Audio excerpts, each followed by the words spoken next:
तो शुरू कर लेते हैं आज का कॉन्सेप्ट। जैसा कि आपको मैंने लास्ट लेक्चर के अंदर बताया था कि आज हम सबसे पहले देखेंगे प्रैक्टिस उनकी। जो लास्ट क्लास में हमने कॉन्सेप्ट देखे ना, इन्फिनेटिव को देखा, जेरेंड को देखा, प्रेजेंट पार्टिसिपल को देखा, पास्ट पार्टिसिपल को देखा, उनकी प्रैक्टिस। ठीक है, तो इनके अंदर वो सारे वर्ड्स आ रहे हैं, किसी में जेरेंड आ रहा है, किसी में इन्फिनेटिव आ रहा है, ये सब चीज़ें। तो ये सारे सेंटेंसेस आपको ब्रेक करने हैं। देखो, अगर पिछला आपको समझ में आया है तो सारे के सारे ब्रेक हो जाएंगे। रिवाइज किया है, रिवाइज भी करने की ज़रूरत नहीं, अगर क्लास में ध्यान से सुन भी लिया था पिछली में तो सारे के सारे अपने आप हो जाएंगे। फिर बता रहा हूँ, करने जरूर हैं। अगर ये नहीं करोगे तो फिर आगे चल के कॉन्फिडेंस नहीं आएगा। बहुत बार बता चुका हूँ, ऐसा मत सोचना कि सारे चैप्टर इतने लंबे लंबे चलेंगे। ठीक है, इसके अंदर 10 वीडियोस तो बेसिक की हो गई, ठीक है, साथ में प्रोनाउन की वीडियोस हो गई। और प्रोनाउन के अंदर बेसिकली मैं क्या करवा रहा हूँ, हर सेंटेंस को ब्रेक करता आ रहा हूँ। ठीक है, कॉन्सेप्ट को बहुत धीरे धीरे धीरे धीरे कि आप हैबिचुअल हो जाओ इन चीज़ों, मतलब ऐसे नज़रिए से देखने के। लेकिन मेरे भाई आगे समझना, कम से कम ये मान के चलो अपने 30 लेक्चर तो प्रोनाउन खत्म होते होते ही हो जाएंगे। Basic plus pronoun equal to 30 lecture तो उसी के अंदर हो जाएंगे। और ऑफलाइन बैचेस के अंदर मैं 150 घंटे पढ़ाता हूँ, यहाँ पे उससे हाफ टाइम लग रहा है, फिर भी अप्रॉक्स उतना ही ड्यूरेशन हो जाएगा अपना 150 घंटे करीब। तो कंटेंट मैं तो बहुत ज़्यादा फेंक दूंगा, मुझे कोई दिक्कत नहीं है, लेकिन आप उसको डाइजेस्ट करना, साथ साथ इसकी प्रैक्टिस करते रहना। समझ में आया क्या कहना चाह रहा हूँ? वरना बढ़िया लेवल के सेंटेंसेस हो नहीं पाएंगे। तो इसको अपने आप से एक बार ब्रेक करो, फिर मिलते हैं अपन इसके सॉल्यूशन के साथ। इसको अपने आप से करो भाई एक बार।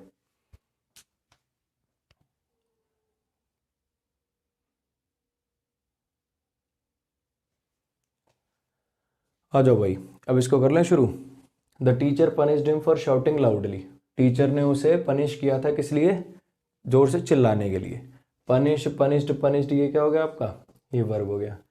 एक्टिव वॉइस में कि पैसिव वॉइस में? एक्टिव वॉइस में। एक्टिव वॉइस में सब्जेक्ट कौन होता है? जो डूअर होता है। डूअर कौन है? टीचर है। तो सब्जेक्ट भी कौन हो गया? टीचर हो गया। लो जी, इतनी कहानी क्लियर है। द टीचर पनिश्ड हुम, किसको पनिश कर दिया भाई? हिम को। तो ये हिम क्या हो गया? ऑब्जेक्ट हो गया। ये फॉर क्या हो गया? प्रीपोजिशन हो गया। अब देखना जरा, प्रीपोजिशन है तो बाद में प्रीपोजिशन के ऑब्जेक्ट आएगा। अब एक चीज समझो, V1 प्लस में ING आ गया। अब ये V1 प्लस में ING अंग्रेजी में क्या क्या काम कर सकता है? नाउन बनना, वर्ब बनना, एडजेक्टिव बनना, हाँ कि ना? मुझे बस इतना बता दो, ये वर्ब हो सकता है क्या? अगर ये वर्ब होता तो इससे पहले हेल्पिंग वर्ब होती। अगर ये वर्ब है तो प्रीपोजिशन के बाद क्या कर रहा? समझ में आया क्या कहना चाह रहा हूँ? अगर ये वर्ब हो गया तो कहेगा लाओ सब्जेक्ट। सब्जेक्ट कौन ला क्या हुआ इसका? तो इन सब बातों से पता चल गया वर्ब तो है नहीं। अब बचा एडजेक्टिव। अगर ये एडजेक्टिव होता तो किसी नाउन की विशेषता बता रहा होता। बता रहा है क्या? कोई ऐसा नाउन है जिसकी विशेषता बता रहा हो? तो वो ऑप्शन भी गया। तो बच गया क्या? हमारे पास नाउन बच गया। अगर ये नाउन है, अगर ये नाउन है तो फिर ये क्या काम कर गया? ऑब्जेक्ट का काम कर गया। और V1 प्लस ING जब नाउन का काम कर दे तो उसका हाईफाई नाम क्या हो जाता है? जेरेंड हो जाता है। इतनी कहानी क्लियर है। अब मेरा तुमसे एक आसान सा सवाल ये है कि ये लाउडली किसको क्वालिफाई कर रहा है? सोच लो, कोई जल्दी नहीं है, सोच लो आराम से। The teacher punished him for shouting loudly, बोलो किसको क्वालिफाई करा? पनिश्ड को। लाउडली पनिश किया कि लाउडली चिल्लाया? वो लाउडली चिल्लाया इसलिए उसको पनिश किया कि पनिश लाउडली किया है? पनिश लाउडली कैसे किया जाता है? चिल्लाना विल्लाना, चिल्लाना हो गया, बोलना हो गया, बात करना हो गया, ये तो लाउडली किया जा सकता है। पनिश लाउडली कैसे कर सकते हो? तो समझना, ये लाउडली पनिश के लिए नहीं, ये लाउडली शाउटिंग के लिए है। सर ये कैसे हो सकता है? लाउडली, सर ये तो एडवर्ब है। अरे हाँ कि ना, एडवर्ब है।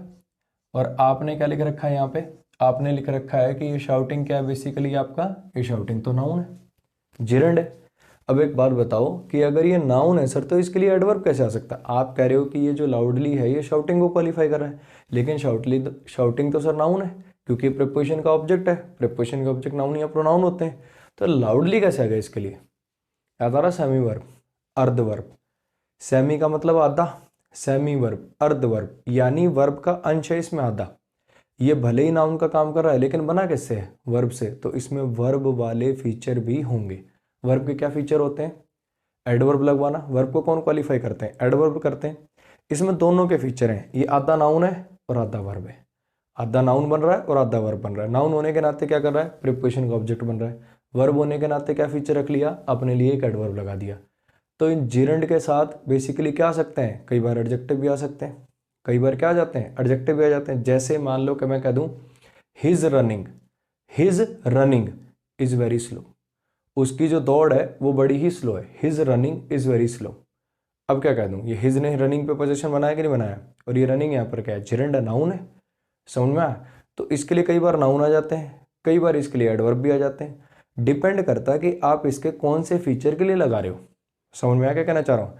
जब आप कहना चाह रहे हो उसकी दौड़, ठीक है, उसका नाउन दौड़ना मतलब उसकी दौड़ बड़ी ही स्लो है, जब इसके नाउन वाले फीचर के लिए कर रहे हो तो एडजेक्टिव लगाओगे, और जब इसके वर्ब वाले फीचर के लिए लगा रहे हो तो एडवर्ब लगाओगे। धीरे धीरे बातें समझ में आ जाएंगी, कब एडजेक्टिव लगाना है कब एडवर्ब लगाना है, ये कॉन्सेप्ट अपने आप समझ में आने लग जाएगा धीरे धीरे, अभी लोड नहीं लेना। अभी सिर्फ इतना जानो कि ये लाउडली इसके लिए आया और क्यों आ पाया, क्योंकि ये सेमी वर्ब है, अर्ध वर्ब है, ठीक है। ये भले ही नाउन का काम कर रहा है, इस प्रीपोजिशन के ऑब्जेक्ट का काम कर रहा है, लेकिन ये एक बात कभी नहीं बोलेगा भाई मैं वर्ब से बनाऊं, तो ये वर्ब वाली फीचर भी रखेगा, और वर्ब वाला फीचर क्या है, अपने लिए एक एडवर्ब लगवा लेना, ठीक है। चलो जी आ जाओ। They have pacified the fighting bulls, वो लड़ते हुए बैलों को शांत कर चुके हैं। मान लो दो बैल थे, लड़ रहे थे काफ़ी देर से, तो पूछ रहा है भी हाँ वो बैल शांत कर दिए क्या उन्होंने, हाँ भाई they have pacified the fighting bulls. They subject है, हैव हेल्पिंग वर्ब है, पैसिफाइड मेन वर्ब है। पैसिफाइड माने शांत करना, कोई ऐसी चीज़ मतलब ऐसा व्यक्ति या कोई मतलब जीव जंतु जो काफ़ी ज़्यादा गुस्से में हो उसको शांत कर देना। दे पैसिफाइड हूँ, किसको पैसिफाइड कर दिया, बुल्स को। दे पैसिफाइड वर्ड किसको पैसिफाई कर दिया, बुल्स को। तो ये बेसिकली क्या हो गया आपका, ऑब्जेक्ट हो गया, पार्ट्स ऑफ स्पीच क्या हो गया, नाउन हो गया, ठीक है। अब ये फाइटिंग आ गया, V1 प्लस में ING आ गया। मुझे बताओ वर्ब हो सकता है क्या, सर वर्ब नहीं है, इससे पहले आर्टिकल है। सर ये वर्ब नहीं हो सकता, इससे पहले हेल्पिंग वर्ब नहीं है। सर ये वर्ब नहीं हो सकता, ये वर्ब पड़ी, दो वर्ब बिना कंजंक्शन कैसे आएंगी। तो इन बातों से क्लियर हो गया वर्ब तो है नहीं। अब बच गया क्या, नाउन हो सकता है, जिरंड हो सकता है। अब अगर सर ये नाउन होता तो सब्जेक्ट भी आ चुका है, ऑब्जेक्ट भी आ चुका है, सब्जेक्ट ऑब्जेक्ट बनने का ऑप्शन गया। प्रीपोजिशन कोई है नहीं कि प्रीपोजिशन का ऑब्जेक्ट कह दूं, सब्जेक्ट कॉम्प्लीमेंट कह नहीं सकता क्योंकि लिंकिंग वर्ब नहीं है। ऑब्जेक्ट और ऑब्जेक्ट कॉम्प्लीमेंट एक ही होते हैं, फाइटिंग और बुल से एक है नहीं। तो मुझे पता चल गया कि ये तो नाउन वाले कोई फंक्शन ही डिफाइन नहीं कर रहा, इसका मतलब ये नाउन नहीं है। तो बेसिकली है क्या, ये एडजेक्टिव है, बुल्स की विशेषता बताने वाला। कैसे बुल्स हैं जी, ये लड़ते हुए बैल हैं, उन्होंने शांत कर दिया किनको, लड़ते हुए बैलों को। फाइटिंग बुल्स, लड़ते हुए बैल। तो बेसिकली इसने क्या कर दिया, इसके लिए एडजेक्टिव की तरह से काम कर दिया। क्या बताया था, प्रेजेंट पार्टिसिपल में जो एक्शन होता है, प्रेजेंट पार्टिसिपल में जो एक्शन होता है उस एक्शन का डूअर वो नाउन या प्रोनाउन होता है जिसके लिए प्रेजेंट पार्टिसिपल लगाया गया है। फाइटिंग का मतलब क्या है, लड़ते हुए, और ये बुल्स क्या नाउन है, और ये नाउन इसका डूअर है। मुझे बताओ हाँ कि ना, क्लियर है इतना कॉन्सेप्ट। चलो जी आ जाओ। Sleeping on the floor was the main reason for your back pain, इसको ब्रेक कर दूं। ऑन प्रिपोजिशन है, फ्लोर इस प्रिपोजिशन का ऑब्जेक्ट है, is am are was were English grammar में दो काम करते हैं, हेल्पिंग वर्ब बनना, मेन वर्ब बनना। अगर आगे कोई मेन वर्ब ना है तो ये खुद ही क्या हो गया, ये हो गया आपका मेन वर्ब। लो जी इसको मैंने लिख दिया मेन वर्ब, ठीक है। ये रीजन नाउन क्या हो गया, सब्जेक्ट कॉम्प्लीमेंट हो गया। ये मेन क्या हो गया, इसको क्वालिफाई करने वाला एडजेक्टिव हो गया। फोर क्या हो गया यहाँ पर, प्रीपोजिशन हो गया। देखो एक चीज़ मैं यहाँ पे और बताना चाहूँगा, ठीक है। काफ़ी बच्चे भी हैं, उन्होंने भी मेरे को डाउट इस टाइप के भेजने शुरू करे। वो क्या है, वो न्यूज़पेपर उठा रहे और न्यूज़पेपर को ब्रेक करना शुरू कर दिया उन्होंने। न्यूज़पेपर उठाया और न्यूज़पेपर पे ही मंड गए। भाई अभी रुको, ठीक है, हनुमान जी मत बनो, अभी समुंदर पार करने की शक्ति तुम में आई नहीं है, जब आ जाएगी तो मैं बता दूंगा, ठीक है। अभी धीरे धीरे धीरे धीरे बढ़ा रहा हूँ मैं, नाउन सिखाया, प्रोनाउन सिखाया, वर्ब सिखाया, एडजेक्टिव सिखाया, एडवर्ब सिखाया, बढ़ा रहा हूँ धीरे धीरे धीरे धीरे। अभी अपने आप को शक्तिमान समझने की गलती मत कर लेना, बहुत कुछ अभी सीखने को, बहुत आगे जाना है। अभी तो बस शुरुआत हुई है, ये लगा लो टोटल अगर 100 है तो अभी हम केवल 5 या 7 के आसपास घूम रहे हैं। तो अभी ज़्यादा फुदकने की ज़रूरत नहीं है, कहीं सेंटेंस ब्रेक मुझे परेशान करोगे और खुद भी परेशान हो जाओगे। ये जो ब्रेक करे, एक चीज़ समझना, ये जो ब्रेक करने वाला मेथड है ये किस लिए है, ये कॉन्सेप्ट को समझने के लिए है। आखिर ये लगा तो क्यों लगा, ये नहीं लगा तो क्यों नहीं लगा। न्यूज़पेपर से ग्रामर नहीं सीखनी अपने को, न्यूज़पेपर से केवल रीडिंग की स्पीड बढ़ानी है और रीडिंग को कॉम्प्रीहेंड करना सीखना है, मतलब जो पढ़ रहे हो उसको समझना सीखना है बस। इसके अलावा कुछ नहीं सीखना उससे। ग्रामर अप्लाई नहीं होती न्यूज़पेपर पे। अगर न्यूज़पेपर पे बैठ जाएं अपन 2 घंटे तो उसके अंदर कम से कम, ज़्यादा नहीं तो कम से कम एक पेज पे 10 से 20 ग्रामर की गलतियाँ निकाल देंगे अपन। तो ग्रामर नहीं सीखनी है न्यूज़पेपर से, न्यूज़पेपर सिर्फ रीडिंग के लिए और वोकैब, बस 2 चीज़ें डेवलप करनी है उससे, ठीक है। तो न्यूज़पेपर ब्रेक करने मत पहुंच जाना कहीं, सोचो आज तो सबने जीरण भी पढ़ा दिया, अब तो कर देंगे अपन हर सेंटेंस, ऐसा नहीं है मेरे भाई। कॉपी क्या कर लो, इतना ही अभी बहुत है। मेन क्या हो गया, एडजेक्टिव हो गया, रीजन क्या हो गया, सब्जेक्ट कॉम्प्लीमेंट हो गया, फॉर प्रिपोजिशन हो गया। फॉर व्हाट, किस चीज़ का रीजन है भाई, बैक पेन। अब देखो बैक का मतलब होता है कमर और पेन का मतलब होता है दर्द, ये भी नाउन है और ये भी नाउन है। ये योर इस पे पोजेशन बनाने वाला पॉजेसिव एडजेक्टिव है। ये बैक और पेन को अलग अलग रखूं कि एक ही कर दूं, इसको एक ही करना पड़ेगा, कमर दर्द बेसिकली।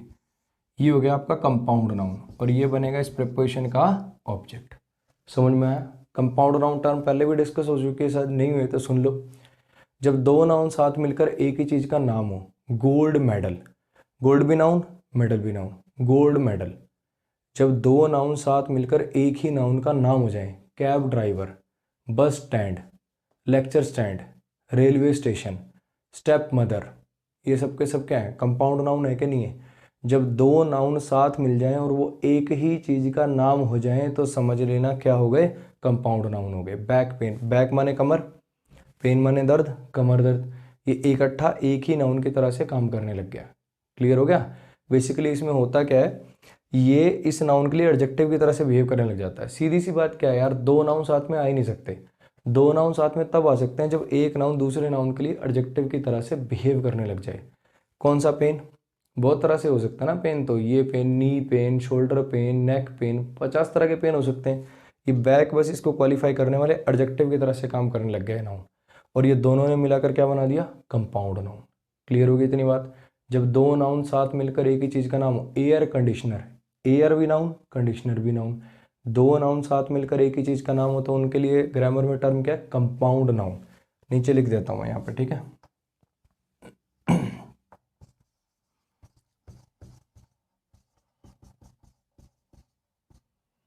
ये क्लियर हो गया। अब देखना, फॉर प्रिपोजिशन है, बैक पेन इसका ऑब्जेक्ट हो गया, योर इस पे पोजेशन बनाने वाला पॉजेसिव एडजेक्टिव हो गया तुम्हारा बैक पेन, ठीक है। ये फॉर प्रिपोजिशन से, फॉर प्रिपोजिशन का मतलब क्या था, के लिए, तुम्हारे बैक पेन के लिए, ठीक है। मेन रीजन था तुम्हारे बैक पेन के लिए। मान लो तुम डॉक्टर को दिखाने गए कि सर मेरी कमर में दर्द हो रहा है 3-4 दिन से, तो वो पूछ रहा है भी क्या आपने मतलब क्या रूटीन में क्या चेंज किया है ऐसा। तो कह रहा है सर पहले मैं ना मतलब बेड पे सोया करता था, अभी 3-4 दिन से ना हम नीचे ज़मीन पे सो रहे हैं। तो कह रहा है यही मेन रीज़न था, ये मेन रीज़न था आपकी कमर के दर्द का। समझना, कोई ऐसी वर्ब हो सकती है क्या यार जिसका सब्जेक्ट ना हो, कोई ऐसी वर्ब हो सकती है जिसका सब्जेक्ट ना हो, नहीं हो सकती। इसका मतलब इस वर्ब को सब्जेक्ट चाहिए। फ्लोर तो इस प्रपोजिशन का ऑब्जेक्ट हो गया, है ना। तो सब्जेक्ट बनने लायक वर्ड कितने पूरे सेंटेंस में, एक ही बच गया, तो ऑब्वियसली ये सब्जेक्ट है। अगर ये सब्जेक्ट है तो नाउन है, और V1 प्लस में आईएनजी जब नाउन का काम कर देता है उसे क्या बोल देते हैं, उसे बोल देते हैं जिरंड। क्लियर हो गया। आ गया था ना दिमाग में बोलने से पहले ही, ऐसे ही सब सीख जाएंगे हम, बढ़िया से बढ़िया कॉन्सेप्ट सीख जाएंगे। आ जाओ जी नेक्स्ट सेंटेंस पे। They help the wounded soldier, उन्होंने मदद कर दी घायल सोल्जर की। दे क्या हो गया, सब्जेक्ट हो गया, हेल्प क्या हो गया, वर्ब हो गया। दे हेल्प हुम, किसकी मदद कर दी भाई, सोल्जर की। तो ये क्या हो गया, ऑब्जेक्ट हो गया। कैसा सोल्जर है ये बताओ, कैसा सोल्जर है ये, वुंडेड सोल्जर है, घायल सोल्जर है। तो इसने इसको क्वालिफाई कर दिया, तो ये क्या हो गया, एडजेक्टिव हो गया। समझना, ये वर्ब हो सकता है क्या, अगर ये वर्ब होता तो इससे पहले आर्टिकल नहीं होता, अगर ये वर्ब होता तो दूसरी वर्ब के साथ क्या कर रहा बिना कंजंक्शन के। समझ में आया। तो बेसिकली इसने विशेषता बता दी सोल्जर की, उन्होंने हेल्प करी किसकी, उन्होंने हेल्प की थी घायल सोल्जर की। वुंडेड ने सोल्जर की विशेषता बता दी, जो एक नाउन की विशेषता बताते हैं एडजेक्टिव, और वर्ब की तीसरी फॉर्म जब एडजेक्टिव का काम कर देता है उसका हाईफाई नाम पास्ट पार्टिसिपल। क्लियर है। नेक्स्ट, द आर्टिकल हो गया newly elected MP, MP subject हो गया, नाउन हो गया। कैसा एमपी है, चुना गया एमपी है, इलेक्टेड एमपी है, तो ये क्या हो गया, एडजेक्टिव हो गया, पास्ट पार्टिसिपल हो गया। कब चुना गया, न्यूली इलेक्टेड, अभी ताजा तरीन इलेक्टेड, तो ये क्या हो गया, ये इसको क्वालिफाई करने वाला एडवर्ब हो गया। इलेक्टेड ने विशेषता बताई एमपी की, और न्यूली ने विशेषता बताई इलेक्टेड की। भाई कब इलेक्ट मतलब कैसा एमपी है, इलेक्टेड एमपी है, ठीक है, और कब इलेक्टेड है, न्यूली इलेक्टेड है। तो ये क्या आ गई, वर्ब आ गई, टॉक टुक वर्ब आ गई, टेक की सेकंड फॉर्म। ओथ, ओथ माने होता है शपथ, ठीक है। ये ओथ क्या हो गया, ऑब्जेक्ट हो गया, इन प्रेपोजिशन हो गया। ये टुक ओथ का बेसिकली मतलब होता है शपथ लेना। टुक ओथ का बेसिकली मतलब क्या होता है? शपथ लेना। वो जो शपथ लेते हैं ना, मैं अपनी पूरी निष्ठा से ये करूँगा वो करूँगा, भले मन में चल रहा हो सारा पैसा खा जाऊँगा, शपथ तो लेके आते हैं मंत्री मंत्री। तो इन प्रेजेंस है, सॉरी इन प्रेपोजिशन है। प्रेजेंस इस प्रेपोजिशन का ऑब्जेक्ट है। प्रेजेंस यहाँ पे नाउन है। In the presence of preposition है, और ये प्राइम मिनिस्टर इस प्रेपोजिशन का ऑब्जेक्ट हो गया। इतनी कहानी क्लियर है? तो इसके थ्रू मैंने आपको क्या सिखाया? Gerund, infinitive. इन्फिनेटिव तो खैर इसमें किसी में आ नहीं पाया, इन्फिनेटिव भी लगा देंगे आगे चल के, किसी न किसी सेंटेंस में लगा लेंगे उसको, ठीक है। इनके थ्रू हमने क्या सीख लिया? जिरंड की आइडेंटिफिकेशन, प्रेजेंट पार्टिसिपल की आइडेंटिफिकेशन, साथ में पास्ट पार्टिसिपल की आइडेंटिफिकेशन। और एक छोटी सी बात आपको और लगानी कैसे सिखाई कि कई बार जिरंड के लिए एडवर्ब का यूज हो जाता है, ऐसे ही कई बार इसके लिए एडजेक्टिव का भी यूज हो सकता है, ठीक है। ऐसे ही इनके लिए पास्ट पार्टिसिपल के लिए एडवर्ब वगैरह का यूज हो सकता है, ठीक है। क्योंकि ये सेमी वर्ब हैं, अर्ध वर्ब हैं, ये कभी नहीं भूलते हम किससे बने हैं? वर्ब से बने हैं। तो इनमें वर्ब वाले फीचर भी रहते हैं। इतनी बात याद रह जाएगी, ठीक है। अब इसको अच्छे से नोट कर लो, फिर मैं मिलता हूँ आपके साथ नेक्स्ट कॉन्सेप्ट के साथ।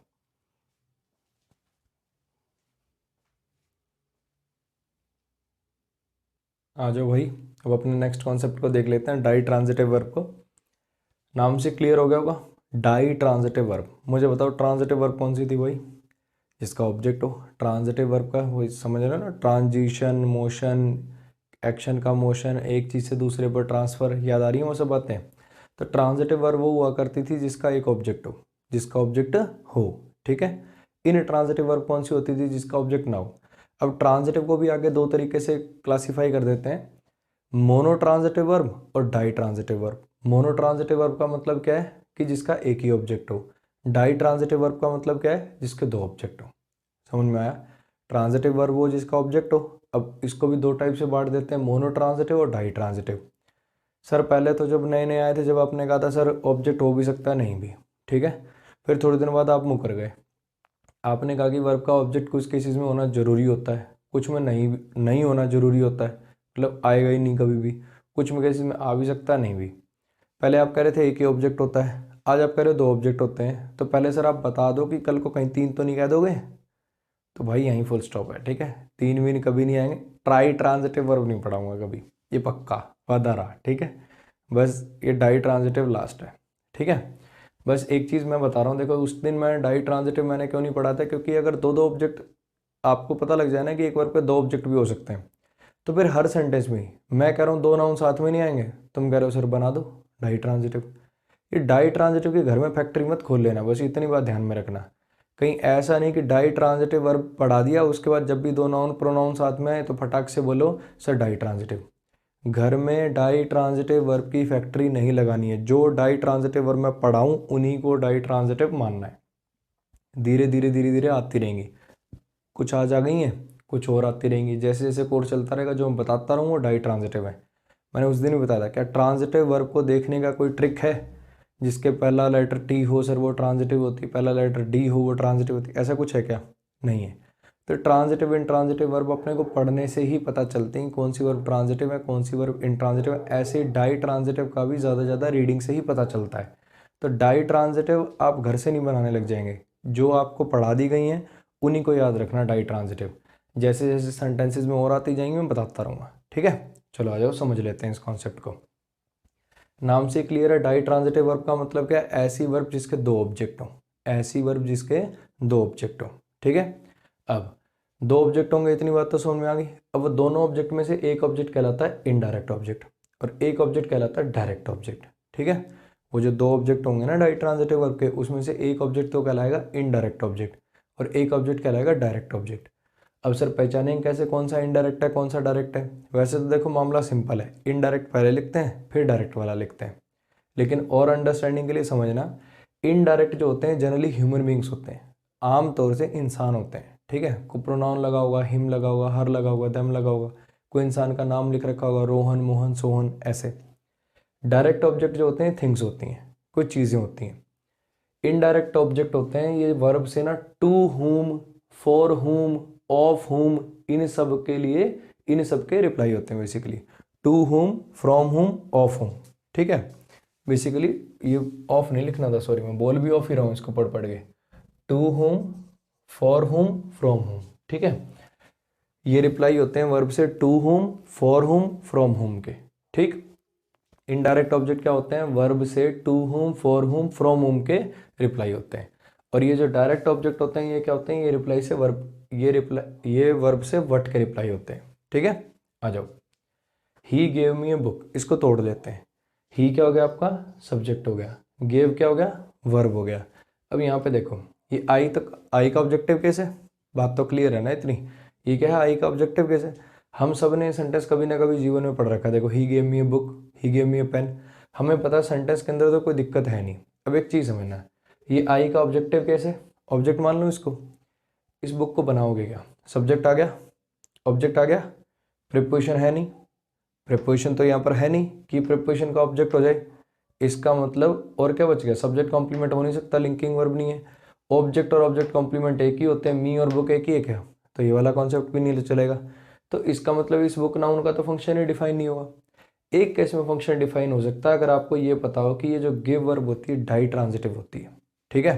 तो कैसे लिख देंगे, ही सब्जेक्ट है, गिव वर्ब है, और मी क्या हो गया आपका, इनडायरेक्ट ऑब्जेक्ट हो गया, और बुक क्या हो गया, डायरेक्ट ऑब्जेक्ट हो गया। ऐसा क्यों, ही गेव व्हाट, क्या दिया, बुक, किसको दी, मी को। He gave what, book, verb से व्हाट का रिप्लाई आ गया तो डायरेक्ट ऑब्जेक्ट हो गया। टू हुम, किसको दी भाई, मी, तो ये क्या हो गया, इनडायरेक्ट ऑब्जेक्ट हो गया। नेक्स्ट पे आ जाओ, ही आपका सब्जेक्ट हो गया, टोल्ड आपका वर्ब हो गया। अब यहाँ पे दो हैं, देखो सब में मैंने मी लगा दिया, क्या मैक्सिमम मैंने मी लगा दिया, ठीक है। चाहो तो आप चेंज कर सकते हो, देखो मी की बजाय ना कुछ और कर लेते हैं, he told her a story, उससे कोई फर्क नहीं पड़ता यार, ठीक है। ऑब्जेक्टिव कैसा आएगा, आप चाहे, आपकी मर्जी है, जो मर्जी लिखते रहो। Mohan lent Sohan some money, कुछ ऑब्जेक्ट चेंज कर लो, बच्चा ना रट बहुत लेता है एक तो, इसीलिए थोड़ा सा एक चक्कर ये है कि आज ही जैसे क्लास के अंदर मैं यही टॉपिक पढ़ा के आया हूँ, तो उसके अंदर जब क्लास से निकला ना तो बच्चे ने कहा सर आपने सब में वर्ब की सेकंड फॉर्म लगा रखी है, देखो तो ऐसा कोई रूल है क्या इसमें वर्ब की सेकंड फॉर्म नहीं आती, ऐसा कुछ नहीं है मेरे भाई। लो यहाँ पे वर्ब की फॉर्म भी चेंज कर देता हूँ, यहाँ पे हैज़ सेंट लिख देता हूँ, इसको प्रेजेंट परफेक्ट के अंदर ले जाता हूँ, ठीक है। और यहाँ पे Mohan is teaching us English लिख देता हूँ, इसको कॉन्टिन्यूस टेंस में ले जाता हूँ, उससे कोई फर्क नहीं पड़ता, बेसिकली कॉन्सेप्ट का उससे कोई लेना देना नहीं है। Mohan is teaching us English, ठीक है। ऐसे यहाँ पे हिम की जगह पे he ordered them to go away, ठीक है। ऐसे यहाँ पे he requested us to come here, तो कुछ भी लिख लो उससे फर्क नहीं पड़ता, ठीक है। बात मुद्दे की बस यही है, कॉन्सेप्ट जो है वो यही है। इसको अगर मैं ब्रेक करूं, he told her a story, he told what, a story, story क्या हो गया, ऑब्जेक्ट हो गया, वर्ब से व्हाट का रिप्लाई तो कौन सा ऑब्जेक्ट हो गया, डायरेक्ट ऑब्जेक्ट हो गया। He told a story to whom, किसको सुना दी, हर को, तो हर आपका क्या हो गया, इनडायरेक्ट ऑब्जेक्ट हो गया। क्लियर है। Next, Mohan lent Sohan some money, Mohan ने सोहन को कुछ पैसे उधार दे दिए, ये लेंड की सेकेंड फॉर्म होती है, इसका मतलब था उधार देना। मोहन सब्जेक्ट हो गया, लेंट वर्ब हो गया, लेंट व्हाट क्या दे दिया भाई, मनी, वर्ब से व्हाट का रिप्लाई इसलिए क्या हो गया, डायरेक्ट ऑब्जेक्ट हो गया।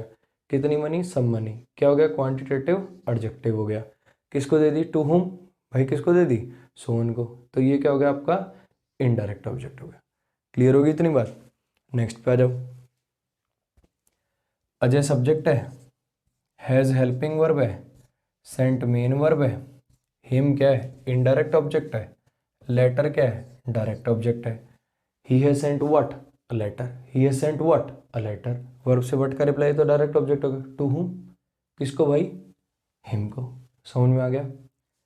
मोहन सब्जेक्ट है, इज हेल्पिंग वर्ब है, टीचिंग मेन वर्ब है, Mohan is teaching what, English, ये हो गया डायरेक्ट ऑब्जेक्ट, ठीक है। टू हुम किसे पढ़ा रहा, असको, तो बेसिकली ये क्या हो गया, ये हो गया आपका indirect object.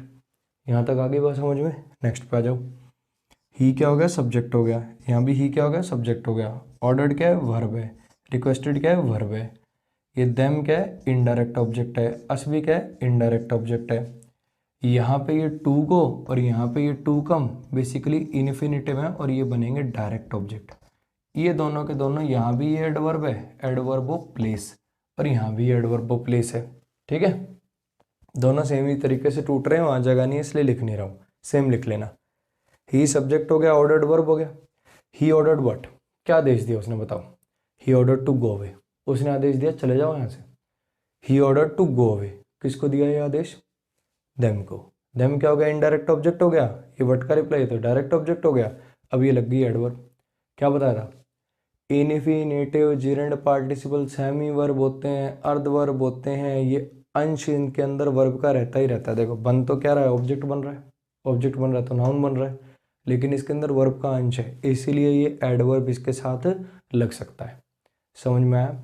Infinitive, जिरेंड participle, semi verb होते हैं, अर्ध वर्ब होते हैं, ठीक है। भले ही ये सेंटेंसेस में नाउन के, एडजेक्टिव के, एडवर्ब के काम किया करते हैं, लेकिन ये एक बात कभी नहीं भूलते, क्या नहीं भूलते, कि हम वर्ब से बने हैं। अगर ये वर्ब से बने हैं तो फिर इनके साथ क्या आएगा, एडवर्ब आएगा। एडवर्ब आ सकता है, मतलब आएगा, जरूरी नहीं है। He ordered them to go, जाने के लिए कहा, इसको हटा दूं तो भी कोई दिक्कत नहीं है, मतलब एडवर्ब आ सकता है, मैं ये कहना चाह रहा हूँ।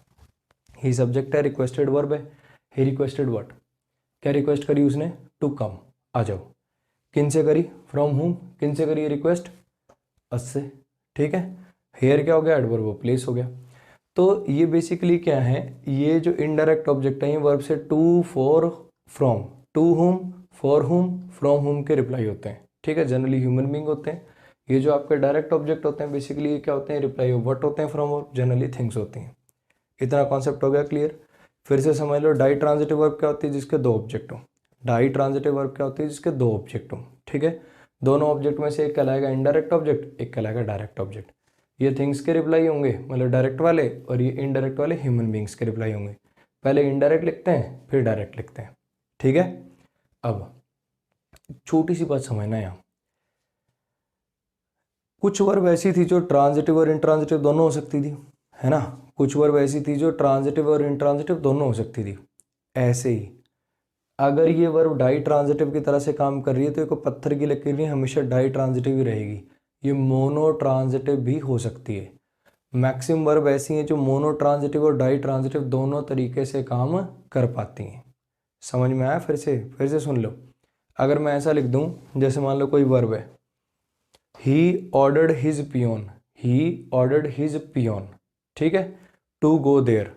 ही ordered his peon to go there, ऐसा कुछ लिख रखा, जब तो इसने दो दो ऑब्जेक्ट लिख दिए, ठीक। अगर कोई ऐसा सेंटेंस बन जाए जिसके अंदर ये एक ही ऑब्जेक्ट रख ले, कोई ऐसा सेंटेंस बन जाए जिसमें एक ही ऑब्जेक्ट रख ले, तो फिर ये क्या हो जाएगी, फिर ये मोनो ट्रांजिटिव हो जाएगी। टीच है, जैसे he teaches very well, he teaches very well, ठीक। एक काम करता हूँ मैं ना, ये कॉन्सेप्ट को ना आपको कुछ सेंटेंसेस लिख के ही समझा देता हूँ, क्योंकि ऐसे बोलने से मुझे नहीं लगता भी वो क्लैरिटी आ पाएगी, और क्लैरिटी पे तो काम कर रहे हैं मेरे भाई यहाँ पे। तो एक काम करो, ये सारे सेंटेंसेस एक बार लिख लो, फिर मैं आपको इस कॉन्सेप्ट पे थोड़ा सा और डीप में लेके चलता हूँ, ठीक। अभी तक जितना बड़ा है वो आया समझ में, टेंशन ना लो, और भी समझ में आएगा। अभी ये जो बोला है इसी के लिए सेंटेंस अभी लिखूंगा, एक बार इसको बढ़िया से लिख लो, फिर मैं मिलता हूँ आपके साथ इसके एडवांस कॉन्सेप्ट के साथ, ठीक। इसको नोट कर लो एक बार।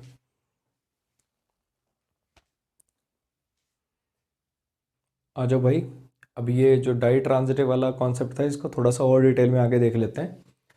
Mohan teaches very well, Mohan teaches very well, Mohan बहुत बढ़िया पढ़ाता है, ठीक है। इस सेंटेंस को ब्रेक करेंगे तो कैसे टूटेगा, मोहन सब्जेक्ट हो गया, टीचेस वर्ब हो गया, वेरी एडवर्ब हो गया डिग्री वाला, और ये वेल एडवर्ब हो गया कौन सा, मैनर वाला। कोई काम कैसे हो रहा है, बढ़िया हो रहा है, लो जी मैनर, ठीक है। Next sentence, Mohan taught English to his son, Mohan क्या हो गया, सब्जेक्ट हो गया, टॉट वर्ब हो गया, टॉट व्हाट, इंग्लिश क्या हो गया, ऑब्जेक्ट हो गया, टू क्या है, प्रीपोजिशन है, सन क्या है इसका, ऑब्जेक्ट हो गया, हिज क्या हो गया, पॉजेसिव एडजेक्टिव हो गया। नेक्स्ट सेंटेंस, मोहन सब्जेक्ट हो गया, टॉट वर्ब हो गया। अब यहाँ पे देखो दो नाउन इकट्ठे आ गए, मोहन टॉट ये और ये, ठीक है। अब आपको क्या बताया था, दो नाउन साथ में इकट्ठे कभी नहीं आ सकते, क्यों नहीं आ पा रहे थे, दोनों एक ही वर्ब के सब्जेक्ट ऑब्जेक्ट बनना चाहेंगे तो गड़बड़ हो जाएगी, है ना। इसलिए दो नाउन साथ में तभी आ पाते हैं जब एक नाउन दूसरे नाउन के लिए एडजेक्टिव की तरह से काम करो। ये बात बताई, आज वो चेंज कर देते हैं कुछ नया। दो नाउन साथ में आ सकते हैं कब, अगर वो दोनों डाई ट्रांजिटिव वर्ब के ऑब्जेक्ट बन रहे हो। अगर वर्ब डाई ट्रांजिटिव होगी तब तो दो ऑब्जेक्ट रख ही सकती है ना मेरे भाई, तो एक ऑब्जेक्ट इसने ये रख लिया, एक ऑब्जेक्ट इसने ये रख लिया, ठीक। बस ध्यान रखना ऐसा नहीं कि कोई भी दो नाउन। अब समझ में आना चाहिए कि ह्यूमन बीइंग होना चाहिए, इनडायरेक्ट है तो ह्यूमन बीइंग होना चाहिए, डायरेक्ट है तो ये कोई थिंग होना चाहिए। ऐसा हर जगह कॉन्सेप्ट अप्लाई मत कर देना कि दो नाउन साथ में आए तो सर ये वर्ब डाई ट्रांजिटिव हो गई। समझ लेना कि ये ह्यूमन बीइंग होना चाहिए और ये कोई थिंग होनी चाहिए। तो ये बेसिकली क्या बन गया, इनडायरेक्ट ऑब्जेक्ट। ये क्या बन गया, डायरेक्ट ऑब्जेक्ट। हिज क्या हो गया, पजेसिव एडजेक्टिव। इतनी बात आई समझ में। Mohan taught his son English, Mohan ने अपने लड़के को इंग्लिश पढ़ाई थी। ठीक है, समझ में आया। अब इसको जरा ध्यान से देखो, टॉट वर्ब कर क्या रही है, बड़ी दगाबाज वर्ब है यार ये तो, है ना। देखो पहले में तो इंट्रांजिटिव होगी, ऑब्जेक्ट रखा ही नहीं। दूसरे में मोनोट्रांजिटिव होगी, एक ऑब्जेक्ट रखा क्योंकि दूसरा ऑब्जेक्ट तो प्रेपोजिशन का है। और तीसरे में डाई ट्रांजिटिव होगी। तो ऐसा ज़रूरी नहीं है कि कोई पत्थर की लकीर खिंच जाती है। देखो वर्ब पे डिपेंडेंट होता है। मैंने आपको क्या बताया था, जब मैंने आपको ट्रांजिटिव इंट्रांजिटिव पढ़ाया तब क्या बताया था कि वर्ब 3 टाइप की हो सकती हैं। या तो ऐसी जो ऑब्जेक्ट रखेंगी ही रखेंगी, या ऐसी जो ऑब्जेक्ट कभी नहीं रखेंगी, या ऐसी जो रख भी सकती हैं और नहीं भी। तो समझना, ये जो टीच वर्ब है ना ये ऐसी है, ये इंट्रांजिटिव भी हो सकती है, यानी मतलब बिना ऑब्जेक्ट के भी यूज़ हो सकती है, और ऑब्जेक्ट के साथ भी यूज़ हो सकती है। और ऑब्जेक्ट के साथ यूज़ होने में भी ये 2 तरीके से यूज़ हो सकती है, या तो मोनोट्रांजिटिव तरीके से या फिर डाई ट्रांजिटिव तरीके से। कहने का मतलब या तो एक ऑब्जेक्ट रख के या फिर 2 ऑब्जेक्ट रख के। इतनी बात आई समझ में। चलो जी अब इस सेंटेंस को और देख लो। रोहन सब्जेक्ट है, गेव वर्ब है, a book to him. Gave क्या, गेव व्हाट, बुक ऑब्जेक्ट हो गया, टू प्रेपोजिशन हो गया, ये हिम क्या हो गया, इसका ऑब्जेक्ट हो गया। Rohan gave a book to him, Rohan ने किताब दी थी उसे। ठीक है, रोहन सब्जेक्ट हो गया, गेव वर्ब हो गया, हिम इनडायरेक्ट ऑब्जेक्ट हो गया, और इस सेंटेंस में क्या हो गया, डायरेक्ट ऑब्जेक्ट हो गया। रोहन ने किताब दी थी उसे। ठीक है, रोहन ने उसे एक किताब दी थी। रोहन सब्जेक्ट है, गेव वर्ब है। अगर ये हिम ऑब्जेक्टिव केस और ये बुक नाउन साथ में लिखे हुए हैं तो और तो कैसे, तो हम इन्हें जस्टिफाई कर ही नहीं पाएंगे। सिर्फ क्या सोच के जस्टिफाई कर सकते हैं कि ये इनडायरेक्ट ऑब्जेक्ट है और ये डायरेक्ट ऑब्जेक्ट है, क्योंकि गिव कैसी है, एक डाई ट्रांजिटिव वर्ब है। समझ में आई इतनी बात। आगे चले, इस सेंटेंस पे आ जाओ। पहले तो बताओ इसका मतलब क्या होता है। माई मदर मेड मी अ केक, माई मदर मेड मी अ केक, मेरी माँ ने मुझे केक बनाया। माई क्या है, पॉजेसिव एडजेक्टिव है, मदर क्या है, सब्जेक्ट है, मेड क्या है, मेन वर्ब है, ये है इनडायरेक्ट ऑब्जेक्ट, ये है डायरेक्ट ऑब्जेक्ट। मेरी माँ ने मुझे केक नहीं बनाया, मेरी माँ ने मेरे लिए केक बनाया। समझ में आया। वर्ब से टू हुम फॉर हुम के reply. My mother made what, cake. Verb से व्हाट का रिप्लाई तो डायरेक्ट ऑब्जेक्ट हो गया। फॉर हुम, किसके लिए, मी। वर्ब से to whom, for whom, from whom के रिप्लाई क्या होते हैं जी, इनडायरेक्ट ऑब्जेक्ट होते हैं। वर्ब से to whom, for whom, from whom के रिप्लाई क्या होते हैं, इनडायरेक्ट ऑब्जेक्ट होते हैं। इतनी बात याद रह जाएगी। मेरी माँ ने मेरे लिए केक बनाया। कहानी इतनी क्लियर है। अब इस पे आ जाओ। माई mother made a cake for me, मेरी माँ ने केक बनाया मेरे लिए। माई क्या हो गया आपका, पॉजेसिव एडजेक्टिव हो गया। मदर क्या हो गया, सब्जेक्ट हो गया। मेड क्या हो गया, मेन वर्ब हो गया। माई मदर मेड व्हाट, केक क्या हो गया, ऑब्जेक्ट हो गया। फॉर क्या हो गया, प्रीपोजिशन हो गया। मी क्या हो गया, इसका ऑब्जेक्ट हो गया। इतनी बात आ गई समझ में। तो बेसिकली देखा क्या हमने कि मेड वर्ब यहाँ तो मोनो ट्रांजिटिव है क्योंकि एक ही ऑब्जेक्ट रख रही है, और यहाँ पे डाई ट्रांजिटिव है, यहाँ पे दो दो ऑब्जेक्ट रख रही है। तो इस सारे सेंटेंसेस से मैं आपको ये समझाना चाह रहा था कि बेसिकली है क्या कि कोई वर्ब अगर ये कह दिया ना कि डाई ट्रांजिटिव है तो ऐसी कोई पत्थर की लकीर नहीं खींचेगी कि वो डाई ट्रांजिटिव ही रहेगी, वो मोनो ट्रांजिटिव की तरह से भी एक्ट कर सकती है, डिपेंड करेगा सेंटेंस पे। क्लियर है इतनी बात। कुछ बढ़िया पढ़ोगे क्या, ले लो पंगा, मन तो कर रहा आज मेरा। समझ में आ जाए तो देख लेना, ठीक है। कोशिश करते हैं समझाने की। बढ़िया कॉन्सेप्ट है, अच्छा कॉन्सेप्ट है, ठीक है। एग्जाम से कोई लेना देना नहीं है खैर उसका, लेकिन मज़ा आएगा 100%। चलो समझ के देखते हैं। जो रोहन गेव, एग्जाम से लेना देना का मतलब ये नहीं है कि मतलब कोई सेंटेंस ऐसा फ्रेम हो सकता है कि कॉन्सेप्ट यूज हो जाए, बाकी सीधे सीधे ग्रामर में ऐसे एरर नहीं आएंगे। ठीक, सुनना जरा। Rohan gave a book to him, Rohan gave him a book. ठीक है, दो सेंटेंसेस हैं। मैं आपसे पूछ रहा हूँ कि दोनों में फ़र्क क्या है। स्ट्रक्चर का फ़र्क है वो तो मुझे पता ही है कि यहाँ वर्ब डाई ट्रांजिटिव की तरह से काम कर रही है, यहाँ वर्ब मोनो ट्रांजिटिव की तरह से काम कर रही है। इसके अलावा कोई डिफरेंस है क्या, मीनिंग में कोई डिफरेंस। रोहन ने किताब दी थी उसे, रोहन ने उसे किताब दी थी। बोलो आया कोई डिफरेंस? बेसिकली क्या है, इनका मीनिंग तो सेम है, इनका मीनिंग सेम ही है, इनमें डिफरेंस है थोड़ा सा लेकिन, और वो डिफरेंस किस चीज़ का है? वो डिफरेंस है स्ट्रेस का, वो डिफरेंस है एम्फोसिस का। समझना, जब आपने ये सेंटेंस लिखा ना, Rohan gave a book to him, तब सारा स्ट्रेस है हिम पर। और जब आपने लिखा Rohan gave him a book, तब स्ट्रेस किस पर है? बुक पर। इस सिचुएशन को समझते हैं कि आखिर ये है कैसा। मान लो कि एक लड़का है रोहन, ठीक है, बड़ा बड़बोले टाइप का है।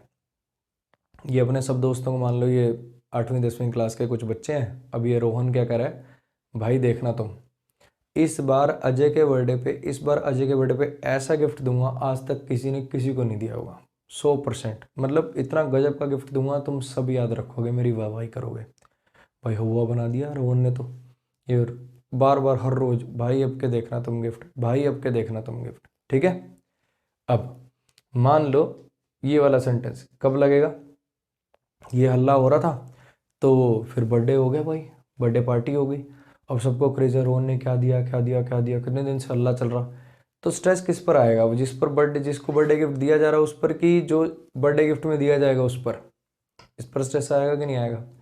इसको हाईलाइट करना मुझे, तो फिर ऐसे लिखूंगा मैं, Rohan gave him a book, Rohan ने दी थी उसे एक किताब, Rohan gave him a book. समझ में आया?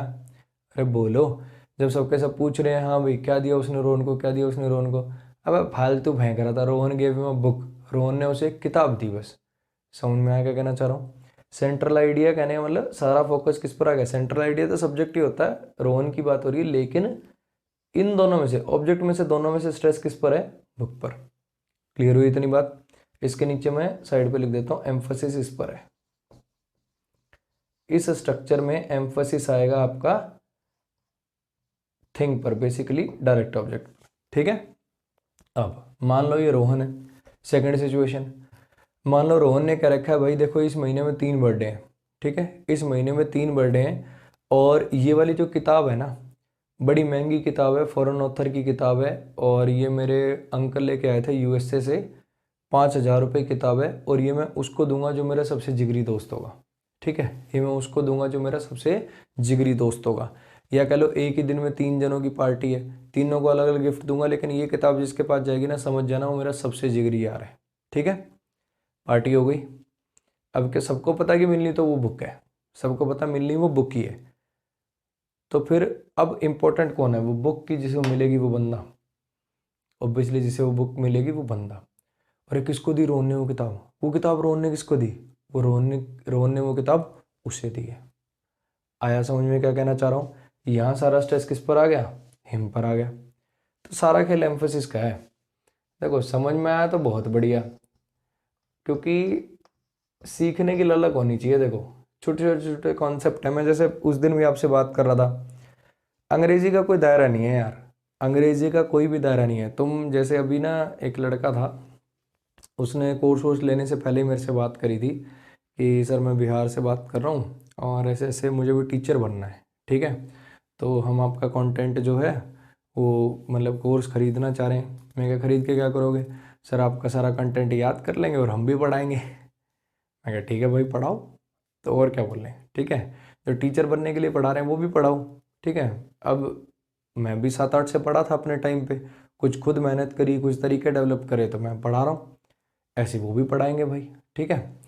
तो बात क्या है कि जो कंटेंट है, अगर मान लो भी ये मेरे से पढ़ लिया बालक, मैंने इसको ये पढ़ाया, ठीक है, तो पहली बात तो ये कि अगर ये सिमिलर भी पढ़ाए, बिल्कुल सिमिलर भी पढ़ाए, बिल्कुल डिट्टो सेम भी पढ़ा दिया इसने सारा, मतलब कंटेंट जितना मैंने बोला भी, जितने सेंटेंस मैं लिखता हूँ उतने भी, तो डिलीवरी का फ़र्क होगा कि नहीं होगा? हर एक बंदे का डिलीवर करने का स्टाइल अलग होता है, किसी का कुछ होता है, किसी का कुछ होता है। सेकंड बात, 2012 में क्या ये था? 2012 में तो मैं इनडायरेक्ट ऑब्जेक्ट डायरेक्ट ऑब्जेक्ट की बात भी नहीं करता था, ठीक है। ये वाला जो कॉन्सेप्ट अभी तुम्हें पढ़ाया ना, ये लगभग मुझे हुए हैं 7 से 7.5 महीने पढ़े हुए, कि ऐसा ये इन दोनों स्ट्रक्चर्स के अंदर ये डिफरेंस होता है। तो डेली डेली कुछ ना कुछ नया पढ़ते रहते हैं। जैसे जैसे टाइम मिलता है अपना साइड बाय साइड थोड़ा मोटा, जैसे 5 मिनट मिले 10 मिनट मिले, उसके अंदर कोई ग्रामर का कॉन्सेप्ट पढ़ लिया, कुछ नया पढ़ लिया, समझ रहे हो। कोई 4 वर्ड हैं वो कैब के, उनमें डिफरेंस निकालना सीख लिया। छोटा सा एक डिफरेंस था, पहले मैं नहीं पढ़ाता था बच्चे को, मतलब मैं उसको क्लैरिफाई नहीं कर पाता था। एक दो एडवर्ब होती हैं, डायरेक्ट और डायरेक्टली, दोनों में क्या डिफरेंस होता है, ये भी 2.5 महीने पढ़ता पहले पढ़ाना शुरू किया है। ठीक, जब मतलब बहुत टीचर और भी पढ़ा देते होंगे मुझे, मतलब मैं खुद समझ सकता था, लेकिन बच्चे को समझाऊं कैसे, मुझे ये नहीं समझ में आता था, इसलिए मैं पढ़ाता नहीं था। क्योंकि जब तक मेरे अंदर उस कॉन्सेप्ट को लेके 100% क्लैरिटी नहीं होती ना, तो मैं वो डिलीवर नहीं करता क्लास के अंदर। अब मुझे वो समझाना आ गया, तो मैंने समझाना शुरू कर दिया। तो बेसिकली क्या है ना, आप नई नई चीज़ें सीखते रहते हो, तो कभी भी ये मत सोचना कि बस हो गया, बहुत आगे है, बहुत आगे है। मेरा काम है आपको एक चैनल दे देना, आपको मैं चैनल दे दूंगा, आप चलते रहोगे अपने आप, नई नई चीज़ें खुद बनाने लग जाओगे। अच्छा यार ये तो ऐसे हो जाएगा, ये ऐसे सीख लेंगे। तो बेसिकली इंग्लिश को देखने का एक नज़रिया दे रहा हूँ मैं आपको। वो नज़रिया अगर आपके पास आ जाएगा, जिसको भी टीचर बनने के लिए करना है, कोई दिक्कत नहीं है। वो नज़रिया लो और अपना करने की बस ठान लो। क्रेज़ होना चाहिए नई चीज़ें सीखने का, अपने आप कॉन्सेप्ट बनेंगे। तुम रोज़ एक नया कॉन्सेप्ट बना रहे होगे। ठीक, आ जाओ मेरे भाई। Mohan taught English to his son, और Mohan taught his son English. ठीक है, अब मान लो फिर से वही बातें, ये वाला किस सिनेरियो में लगाओगे यार। ये जो मोहन है ना, मोहन ये अपने लड़के को ना कोई सब्जेक्ट पढ़ाता है। मोहन अपने लड़के को सब्जेक्ट पढ़ाता है, मैंने देखा है बहुत बार, मैं जाता हूँ तो ये मोहन अपने घर पे ना पढ़ा रहा होता है अपने बच्चे को। क्या पढ़ा रहा है तुझे पता है क्या यार? ना यार मुझे तो नहीं पता। दूसरे पास गया, तेरे को पता क्या पढ़ाता है? नहीं पता। तेरे को पता क्या पढ़ाता है? नहीं पता। इंपॉर्टेंट कौन है? बच्चा की अब सब्जेक्ट हो गया, ओबियसली सब्जेक्ट हो गया। फिर एक बंदे ने जवाब दिया, मोहन टॉट ए सन इंग्लिश। मोहन ने अपने लड़के को इंग्लिश पढ़ाई थी। मोहन ने अपने लड़के को इंग्लिश पढ़ाई थी। आया समझ में? अब अगला सेंटेंस उस पर आ जाओ। यार मैंने सुना है कि मोहन की अंग्रेज़ी बहुत बढ़िया है। मोहन की अंग्रेज़ी बहुत बढ़िया है। कोई उसका स्टूडेंट है क्या, मतलब जिसको उसने अंग्रेज़ी पढ़ाई हो? किसको पढ़ाता है वो अंग्रेज़ी? कहीं कोचिंग वोचिंग में पढ़ाता है? किसको पढ़ाता है? किसको किसी को पढ़ाई हो अंग्रेज़ी तो बताओ। मुझे तो नहीं पता यार, मैं तो नहीं पता। अच्छा उसने इंग्लिश पढ़ाई, किसको पढ़ाई? नहीं पता भाई। ठीक है, बस इतना पता है कि इंग्लिश पढ़ाई है, लेकिन मुझे ये नहीं पता किसको पढ़ाई। फिर एक बंदा क्या करे भाई, उसने इंग्लिश पढ़ाई थी अपने लड़के को, उसने इंग्लिश पढ़ाई थी अपने बेटे को। कौन इंपॉर्टेंट इस बार, इंग्लिश की उसका बेटा? ये तो सबको ही पता है कि इंग्लिश पढ़ाई थी, इस बार इंपॉर्टेंट कौन हो गया? उसका बेटा। तो फिर ऐसे लिखो, इसमें स्ट्रेस होगा इस पर अगर ये स्ट्रक्चर लिखोगे, और इसमें स्ट्रेस होगा इस पर। अरे समझ में आया कि ना आया? मैं कहना ये सिंपली आपको ये चाह रहा हूँ कि इन दोनों सेंटेंसेस में मीनिंग का कोई डिफरेंस नहीं होता, इनमें खाली डिफरेंस होता है स्ट्रेस का। जान के कोई नया कॉन्सेप्ट? देखो मैंने तो जब ये समझा था मुझे तो बहुत मज़ा आया था, अब तुम्हें पता नहीं मज़ा आया कि नहीं आया।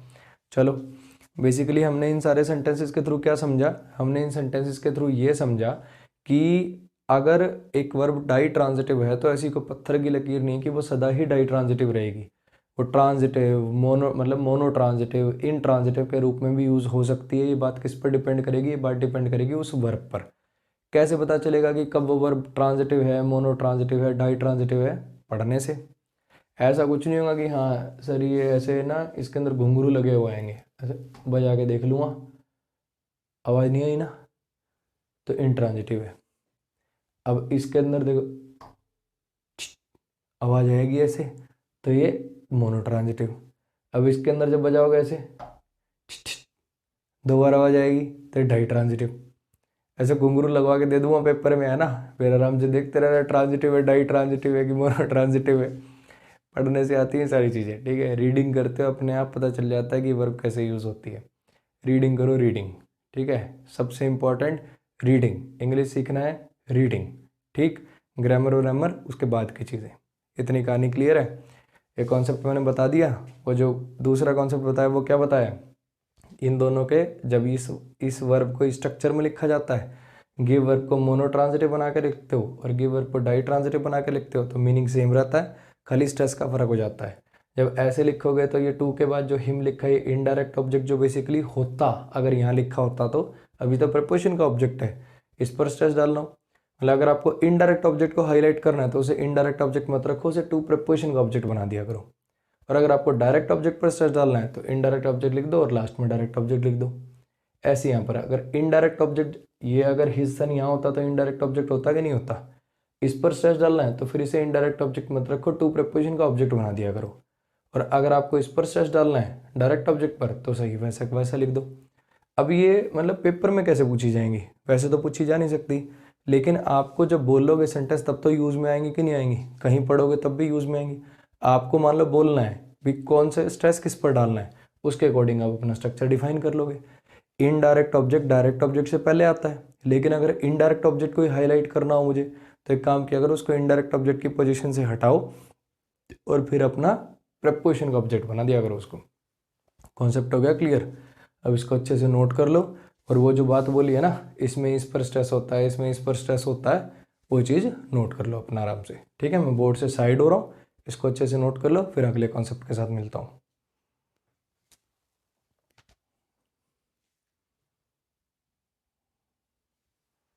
आ जाओ भाई, अब नया कॉन्सेप्ट डिस्कस कर लेते हैं, सेमी वर्ब पार्ट 2।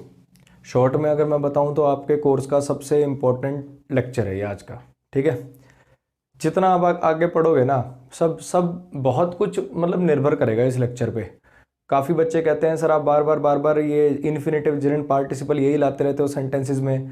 वो इसलिए लेके आता हूँ यार, क्योंकि इन चीज़ों को लेके ना बहुत बच्चों के मन में हुआ है। जब ये टॉपिक बिल्कुल लास्ट में पढ़ाए जाते हैं ना तो बच्चा इनको ऐसे छोड़ के चला जाता है। तो मैं अपने हर सेंटेंस में कोशिश करता हूँ कि जेरेंट इन्फिनेटिव पार्टिसिपल लिख दूँ, ताकि क्या है ना, सेंटेंस का लेवल भी अच्छा बनता है और बच्चे को ऐसा लगता है भी हाँ कुछ पढ़ रहे हैं अपन भी। ठीक है, तो इन चीज़ों को मैं आपके लिए बिल्कुल हलवा कर दूंगा, बहुत ही ईजी बना दूंगा। चलो, वैसे तो देखो इसकी मैं आपको कोई जैसे टेबल वेबल बना के ट्रिक व्रिक भी लिखवाऊंगा, लेकिन अभी मैं चाहता हूँ कि आप इसको कॉन्सेप्ट से देख लें। आओ जरा एक बार सेंटेंसेस पे, ये पहले दो तो देखो अपन कर चुके हैं, ईजी हैं। आ जाओ, स्टार्ट स्टार्टेड स्टार्टेड वर्ब हो गया। अब आपको पता है सिंगिंग वर्ब नहीं हो सकता, क्यों नहीं हो सकता, क्योंकि मेरे भाई इससे पहले हेल्पिंग वर्ब नहीं है। शी क्या है आपका सब्जेक्ट है, शी सब्जेक्ट है, स्टार्टेड वर्ब है। ये सिंगिंग वर्ब नहीं हो सकता क्योंकि इससे पहले हेल्पिंग वर्ब नहीं है। इतनी बात तो जानते हैं ना। इन प्रीपोजिशन है और ये क्लास क्या है, इस प्रीपोजिशन का ऑब्जेक्ट है। क्लियर है इतनी कहानी। अब मैं कहना आप लोगों से ये चाह रहा हूँ कि ये जो सिंगिंग है ना, सिंगिंग ये वर्ब तो हो नहीं सकता। अब क्या ये एडजेक्टिव हो सकता है? अगर ये एडजेक्टिव होता तो इसके बाद कोई ना कोई नाउन होता जिसकी विशेषता बता रहा होता, वो वाला सिनेरियो भी नहीं है अपना। तो अब वर्ब नहीं है, एडजेक्टिव नहीं है, तो बच गया क्या? ऑब्वियसली नाउन बच गया। शी स्टार्टेड व्हाट, क्या शुरू कर दिया भाई उसने? गाना शुरू कर दिया। She started what, singing. तो सिंगिंग क्या हो गया आपका? ऑब्जेक्ट हो गया। ऑब्जेक्ट है तो नाउन है, और V1 प्लस में ing जब नाउन का काम कर दे तो क्या हो गया? जिरेंड हो गया। अब इस सेंटेंस पे आते हैं, शी सब्जेक्ट हो गया, सॉ वर्ब हो गया, शी सॉ व्हाट, क्या देखा भाई? पैरट देखा। अब यहाँ पे लिख दिया सिंगिंग, ये वर्ब हो सकता है क्या? नहीं हो सकता, क्योंकि इससे पहले हेल्पिंग वर्ब नहीं है। ये वर्ब नहीं हो सकता क्योंकि इससे पहले तो आर्टिकल है। ये वर्ब नहीं हो सकता क्योंकि यहाँ पे दूसरी वर्ब पड़ी है। अब देखना ये नाउन हो सकता है क्या? सब्जेक्ट भी आ गया, ऑब्जेक्ट भी आ गया, प्रीपोजिशन का ऑब्जेक्ट भी आ गया। अब पता है, इसीलिए मैं पहले डाई ट्रांजिटिव वर्ब नहीं पढ़ाता। इसीलिए डाई ट्रांजिटिव वर्ब पहले नहीं पढ़ाता क्योंकि हर जगह बच्चा वही कॉन्सेप्ट लगाने लग जाता है। सर 100 का मेन वर्ब मान लो, है ना, और इन दोनों को ऑब्जेक्ट मान लो। अब डाई ट्रांजिटिव वर्ब में क्या बताया था? एक इनडायरेक्ट ऑब्जेक्ट होता है, एक डायरेक्ट ऑब्जेक्ट होता है, एक ह्यूमन बीइंग होता है और एक कोई थिंग होता है। बताओ कैसे बैठेगा ये इनडायरेक्ट ऑब्जेक्ट डायरेक्ट ऑब्जेक्ट पे? चल पाएगा क्या? तो समझना, पहली बात तो डायरेक्ट ऑब्जेक्ट इनडायरेक्ट ऑब्जेक्ट किस केस में लगते हैं? डाई ट्रांजिटिव वर्ब में। और डाई ट्रांजिटिव वर्ब की फैक्ट्री घर में नहीं खोल लेनी है कि हर वर्ब को डाई ट्रांजिटिव मानने लग गए, ऐसा नहीं करना। और दूसरी बात, अगर सोचना भी चाहते हो तो कम से कम वो सिनेरियो तो आने दो, वो सिनेरियो आएगा तभी तो मैं सोचूंगा। अब यहाँ पे ये सिंगिंग है और ये पैरेट है, इन दोनों में से ह्यूमन बीइंग कौन सा भाई? समझ में आया? और वैसे भी अगर ह्यूमन बीइंग तुम पैरेट को चलो लिविंग मान भी लो तो वो तो पहले लिखा जाता है, इनडायरेक्ट ऑब्जेक्ट पहले आता है, डायरेक्ट ऑब्जेक्ट बाद में आता है। तो वो वाला सिनेरियो यहाँ पर नहीं हो सकता। ठीक है, तो इसके नाउन बनने की प्रोबेबिलिटी भी खत्म है। तो बच गया क्या? ये बेसिकली इस तोते की विशेषता बता रहा है। उसने कैसा तोता देखा था? गाता हुआ तोता। कैसा तोता देखा? गाता हुआ तोता। तो बेसिकली क्या हो गया? एडजेक्टिव हो गया। जब V1 प्लस में ing एडजेक्टिव का काम कर दे तो इसका हाईफाई नाम क्या हो जाता है? प्रेजेंट पार्टिसिपल हो जाता है। इतनी कहानी क्लियर है? अब आ जाओ जरा इस सेंटेंस में, she started singing a song. She started singing a song, उसने गाना गाना शुरू कर दिया। ठीक है, अब इसको कैसे तोड़ें? एक बार अपना दिमाग लगाओ, एक सेकंड के लिए वीडियो यहाँ पे पॉज कर दो और अपना दिमाग लगाओ कि इसको कैसे तोड़ें। चलो जी आ जाओ। शी सब्जेक्ट हो गया, स्टार्टेड वर्ब हो गया, अब देखो काफ़ी बच्चों ने इसको ऐसे तोड़ा हो सकता है सर ये प्रेजेंट पार्टिसिपल है और ये इस वर्ब का ऑब्जेक्ट है, ऐसा। She started singing a song, she subject हो गया, स्टार्टेड वर्ब हो गया, ये ऑब्जेक्ट हो गया और ये सिंगिंग क्या हो गया, प्रेजेंट पार्टिसिपल हो गया। ऐसा मान लेने में देखो कुछ बेसिक कमियां हैं, कुछ बेसिक दिक्कतें हैं। पहली दिक्कत तो ये कि प्रेजेंट पार्टिसिपल का अगर आपने इसको प्रेजेंट पार्टिसिपल मान लिया तो ये क्या माना आपने, इसको एडजेक्टिव माना। अगर आपने इसको एडजेक्टिव माना तो मुझे बताओ ये किस नाउन की विशेषता बता रहा है, सॉन्ग की कोई विशेषता बता रहा है क्या? सॉन्ग की विशेषता बताने वाले वर्ड कैसे होंगे, long song, short song, romantic song, old song, new song, Punjabi song, Marathi song. ये सिंगिंग ने सॉन्ग की क्या विशेषता बता दी भाई, कोई विशेषता बताई क्या? तो इसका मतलब ये एडजेक्टिव नहीं हो सकता। बिल्कुल बेसिक। देखो मैं आपको ना एक चार्ट वार्ट लिखवा के चार्ट बना के भी समझाऊंगा इस चीज़ को बहुत बढ़िया से, लेकिन मैं अभी चाह रहा हूँ आप बिल्कुल कॉन्सेप्ट पे काम कर लें। जो अपने पिछले लेक्चर के अंदर देखी थी ना तरीके, जिसको बोलते हैं भी हाँ ये नाउन नहीं हो सकता, ये वर्ब नहीं हो सकता, ये एडजेक्टिव ऐसे होगा, ये होगा वो होगा, उन चीज़ों को अप्लाई करना सीखो, क्योंकि वही है ग्रामर को देखने का नज़रिया। ठीक है, तो मैं कहना ये चाह रहा हूँ कि ये सिंगिंग जो है ये किसी भी कीमत पर यहाँ पर प्रेजेंट पार्टिसिपल नहीं हो सकता। क्यों नहीं हो सकता? क्योंकि अगर ये प्रेजेंट पार्टिसिपल होता तो एडजेक्टिव होता, एडजेक्टिव होता तो किसी नाउन की विशेषता बताता। बोलो बता रहा है क्या? नहीं बता रहा। आर्टिकल देखो इससे आगे आ रहा है। वैसे तो काफ़ी एडजेक्टिव होते हैं जिनके बाद आता है आर्टिकल, लेकिन ये प्रेजेंट पार्टिसिपल ऐसे एडजेक्टिव नहीं है, प्रेजेंट पार्टिसिपल तो इसके साथ ही रहेंगे। समझ में आया क्या कहना चाह रहा हूँ? तो इन बातों से मुझे पता चल गया कि भाई प्रेजेंट पार्टिसिपल मानने में तो इसको कुछ ना कुछ दिक्कत सी हो रही है मुझे। ठीक है, अब अगली बात समझना। She started what, she started what, क्या शुरू किया उसने गाना शुरू किया कि इस गाने को शुरू किया। समझना, एक है सॉन्ग और एक है सिंग। समझ में आया क्या कहना चाह रहा हूँ? सॉन्ग माने गाना, ठीक है, 3 गाने 5 गाने ये नाउन है, और एक है सिंग, सिंग माने वर्ब, ये वर्ब से बनी हुई चीज़ है और ये नाउन है। याद आ रहा है? वो वर्क नाउन भी होता है, वर्क वर्ब भी होता है। वर्क नाउन हो तो मतलब होता है काम, और वर्क जब वर्ब होता है तो काम करना। तो बिल्कुल वही बात मैं कहना चाह रहा हूँ भी उसने शुरू क्या किया, उसने गाना शुरू किया, मतलब ये एक्शन ही शुरू किया कि उसने गाने को शुरू कर दिया। गाने को कैसे शुरू करोगे? कि म्यूजिक प्लेयर वगैरह में तो शुरू कर सकते हो, देखो फिर तो पॉसिबल है। फिर ये सिंगिंग वर्ड कैसे आ रहा है? समझ रहे हो? कि म्यूजिक मतलब उसने गाना शुरू कर दिया, मतलब जैसे कोई सीडी वीडी डली हुई थी, उसने प्ले का बटन दबा दिया तो कह सकते हो कि गाना शुरू कर दिया। ठीक है, लेकिन फिर ये सिंगिंग कैसे आ पाएगा? समझ में आया क्या कहना चाह रहा हूँ? इसका मतलब इस वर्ब का ऑब्जेक्ट, इसको मानने में भी कुछ मीनिंग में गड़बड़ हो रही है। तो इन दोनों हिंट से मुझे पता चल गया कि जैसा ये तुम तोड़ रहे हो ना, ये ऐसा टूटेगा नहीं। ये टूटेगा कैसा? ये ऐसा टूटेगा, समझना। She started what, she started singing, she started what, she started singing, ये बनेगा ऑब्जेक्ट। ऑब्जेक्ट है तो नाउन है, नाउन है तो क्या कहला गया? जिरंड। ठीक है, क्या बना?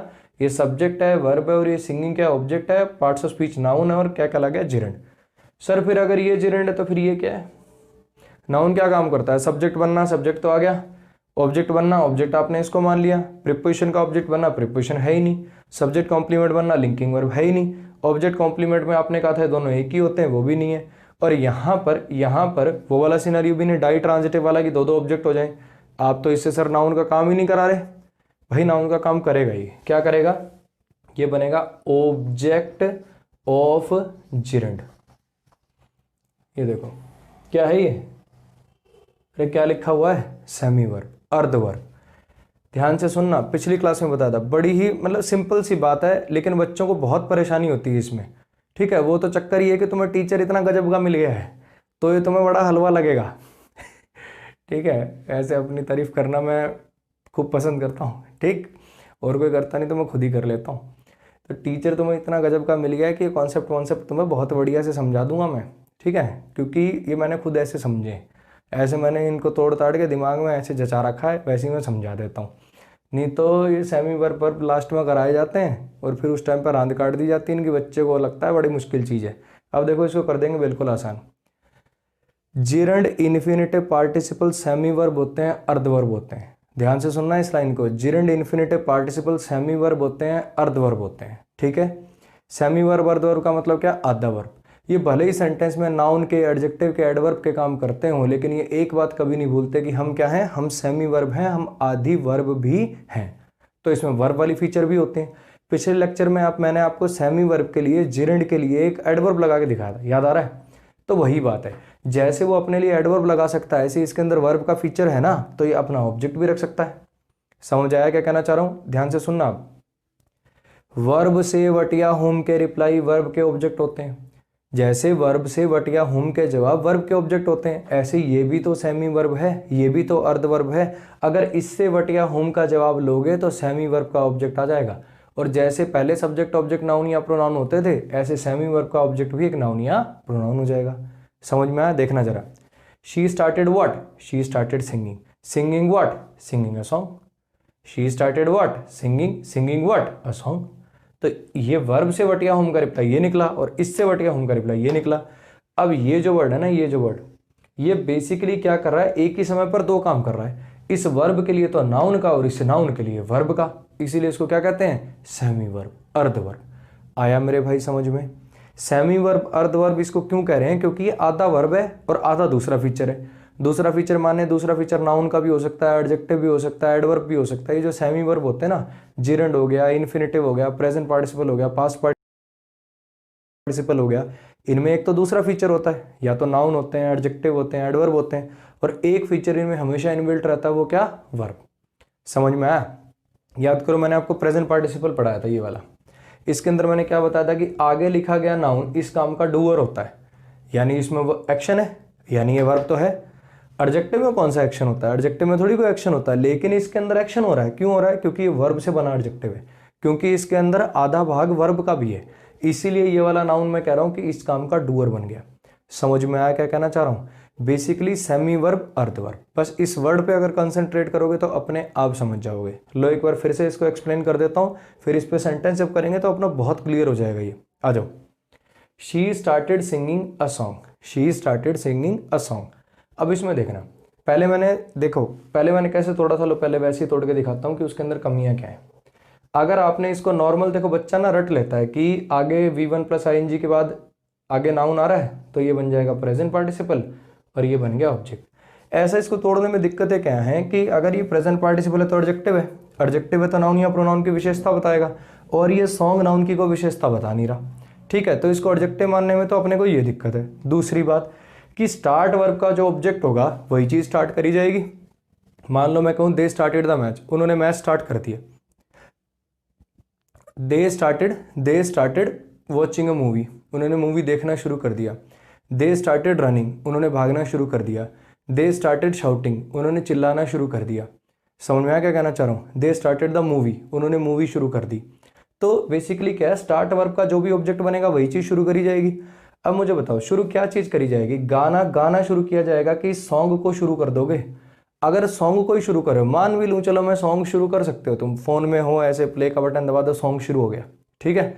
लेकिन फिर ये सिंगिंग का क्या करोगे? सिंगिंग माने तो गाना होता है, ठीक। अगर तुमने सॉन्ग ही शुरू कर दिया तो फिर ये गाना कैसे शुरू करोगे? इस गाने का क्या तुक बनेगा यहाँ? समझ में आया क्या कहना चाह रहा हूँ? तो बेसिकली इसको प्रेजेंट पार्टिसिपल मानने में ये वाली दिक्कतें हैं, तो इसको हटा दिया मैंने। इसको नाउन मानने में दिक्कत ये है कि अगर मैंने इसको नाउन मान लिया तो ये बेसिकली इसका ऑब्जेक्ट हो गया। अगर मैंने इसको ऑब्जेक्ट मान लिया तो फिर इसका कोई फंक्शन डिफाइन नहीं हो पा रहा अपने पास। समझ में आया क्या कहना चाह रहा हूँ? तो इसको नाउन मानना पड़ेगा, लेकिन इसको कुछ फंक्शन और अलॉट करना पड़ेगा। क्या फंक्शन अलॉट करना पड़ेगा आपको? समझो इसको। बेसिकली है क्या, she started what, she started what, she started singing. Verb से व्हाट या होम का रिप्लाई, ये ऑब्जेक्ट हो गया। ऑब्जेक्ट हो गया तो नाउन हो गया, नाउन हो गया तो जिरेंड हो गया। अब जो आपको दिक्कत आ रही थी ना कि इसका फंक्शन अलॉट नहीं हो रहा, इसका फंक्शन अलॉट हो जाएगा अगर आपको ये पता हो कि जिरेंड सेमी वर्ब होते हैं, जिरेंड अर्ध वर्ब होते हैं। भले ही ये यहाँ पे नाउन का काम कर रहा है, लेकिन ऐसा हो सकता है कि ये किसी और नाउन के लिए वर्ब का भी काम कर दे, क्योंकि इसमें आधा अंश वर्ब का भी है। समझ में आई इतनी बात? They started what, singing, singing what, singing a song. तो बेसिकली ये क्या हो गया, ये इसका ऑब्जेक्ट हो गया, object of gerund. Parts of speech क्या हो गया, नाउन हो गया। ऑब्जेक्ट ऑफ जिरेंड क्यों आ पाया? क्योंकि बेसिकली जिरेंड क्या है, सेमी वर्ब है, अर्ध वर्ब है, एक ही टाइम पे दो काम कर रहा है, इस वर्ब के लिए नाउन का, इस नाउन के लिए वर्ब का। समझ में आ गया? अजी बोलो। चलो जी नेक्स्ट पे आ जाओ। देखो एक चीज बोलना चाहूंगा, इसमें और इसमें फर्क नजर आ रहा है? सिंगिंग पैरट और सिंगिंग अ सॉन्ग में ट्रिक भी देखो। ट्रिक क्या है, अभी थोड़ी देर बाद मैं क्या लिखने वाला हूँ, मैं ये लिखने वाला हूँ, अगर आगे लिखा गया नाउन इसका डूअर हो, तोता इस काम का डूअर है, तब तो प्रेजेंट पार्टिसिपल और ऐसे थोड़ा करो। अगर ये नाउन इस काम का डूअर ना हो, गाना किसी को गा रहा है, नहीं गा रहा, तो ऐसे थोड़ा करो, जिरेंड प्लस में जिरेंड का ऑब्जेक्ट। लेकिन वो सब बातों पे जाने से पहले एक बेसिक चीज़ तो समझ में आ रही होगी ना यार, कि अगर ये प्रेजेंट पार्टिसिपल है तो ये एडजेक्टिव है, एडजेक्टिव है तो आगे लिखे गए नाउन की विशेषता बताएगा। सिंगिंग पैरट, गाता हुआ तोता, हाँ जी विशेषता बता रहा है तो ये प्रेजेंट पार्टिसिपल हो सकता है। सिंगिंग ने सॉन्ग की को विशेषता बताई क्या, नहीं बताई, तो ये प्रेजेंट पार्टिसिपल नहीं हो सकता, कहानी खत्म। अगर बेसिक से चीज़ को पकड़ लोगे ना कॉन्सेप्ट से, तो फिर वो रूल रट्टे बिठाने की जरूरत नहीं पड़ेगी। फिर भी इसके लिए जो मैंने कुछ बना रखी हैं चीज़ें, बच्चे को ईजी हो जाए समझने में, वो भी लिखवाऊंगा। ठीक है, आ जाओ नेक्स्ट पे। शी सब्जेक्ट हो गया, वॉन्ट्स वर्ब हो गया। ठीक है, अब तुम्हें पता है टू के बाद अगर वर्ब की बेस फॉर्म नजर आ जाए और सेंटेंस सही लग रहा हो तो समझ जाना कि इन्फिनेटिव आ चुका है। इन्फिनेटिव क्या क्या काम करते हैं, नाउन बनना, एडजेक्टिव बनना, एडवर्ब बनना, अभी नाउन ही पढ़ा है आपको। शी वॉन्ट्स व्हाट, क्या चाहती हो, शी वॉन्ट्स व्हाट, क्या चाहती है वो देखना चाहती है। She wants to watch, she wants to watch, ये वॉच क्या हो गया, ऑब्जेक्ट है, पार्ट्स ऑफ स्पीच क्या है, नाउन है। इतनी कहानी क्लियर है। She wants to watch what, देखना क्या चाहती है, she wants to watch what, a movie. ये मूवी क्या बन गया, ऑब्जेक्ट ऑफ इन्फिनेटिव। समझ में आया, ये बेसिकली क्या है, ये इन्फिनेटिव ही तो है। ठीक, इसका हाईफाई नाम इन्फिनेटिव है, काम ऑब्जेक्ट बनना, पार्ट्स ऑफ स्पीच नाउन है। और ये क्या है, ये ऑब्जेक्ट ऑफ इन्फिनेटिव है, पार्ट्स ऑफ स्पीच क्या है, नाउन है। अरे आया समझ में, फिर वही बातें, सेमी वर्ब है जी, अर्ध वर्ब है। इस वर्ब के लिए तो नाउन है, इस नाउन के लिए वर्ब है, एक ही टाइम पे दो दो काम कर रहा है। अब यहाँ पे एक बात समझना, सर क्या ये जिरेंड इन्फिनेटिव हमेशा अपने ऑब्जेक्ट रखते हैं, देखो यहाँ नहीं रखा, वही सेम सिंगिंग यहाँ है, वही सेम सिंगिंग यहाँ है, यहाँ इसने ऑब्जेक्ट नहीं रखा और यहाँ पे रख लिया। ऐसा क्यों, ऐसा इसलिए क्योंकि जैसे मैंने आपको पढ़ाया था कि कुछ वर्ब ऐसी होती हैं वो ऑब्जेक्ट रख सकती हैं, मतलब ट्रांजिटिव हमेशा रखती हैं, इंट्रांजिटिव कभी नहीं रखती हैं, और ट्रांजिटिव इंट्रांजिटिव दोनों में आने वाली रख भी सकती हैं और नहीं भी। और सिंग एक ऐसी वर्ब है। मान लो मैं लिख दूं ये sentence, he sings very well, he sings very sweetly, कहीं स्क्रीन से बाहर नहीं हो जाए बस। ठीक है, मैं दोबारा लिख देता हूँ थोड़ा सा इधर करके, ही सिंग्स वेरी स्वीटली, और दूसरा ही सैंग अ सॉन्ग। ठीक, दो सेंटेंस लिख दिए मैंने। ही सिंग्स वेरी स्वीटली, बड़ा मीठा गाता है, ही सब्जेक्ट है, सिंग्स वर्ब है, स्वीटली एडवर्ब ऑफ मैनर है इसके लिए, और ये वेरी इसके लिए एडवर्ब ऑफ डिग्री हो गया।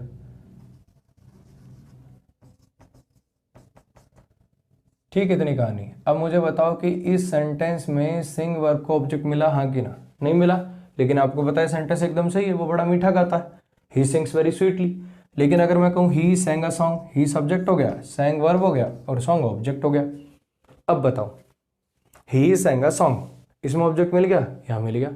तो सिंग एक ऐसी वर्ब है जो ऑब्जेक्ट रख भी सकती है और नहीं भी।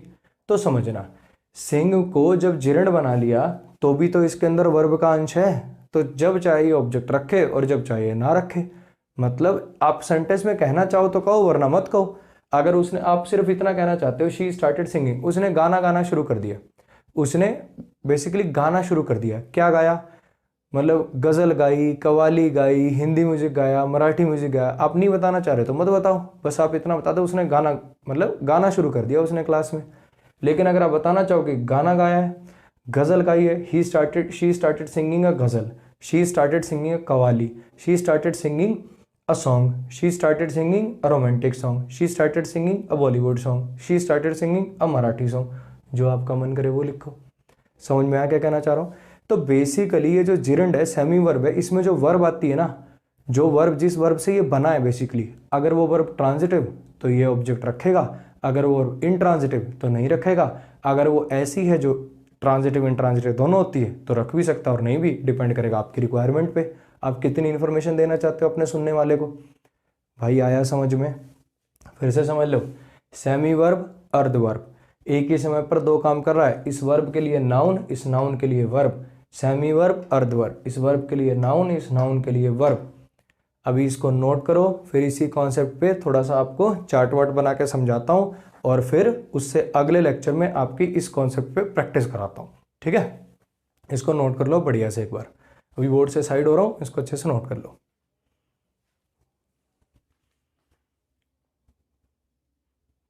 आ जाओ भाई, अब इसको शुरू कर लेते हैं। ठीक है, ये मैंने इस साइड पे कुछ सेंटेंसेस लिखे हैं, 5 सेंटेंसेस, ठीक।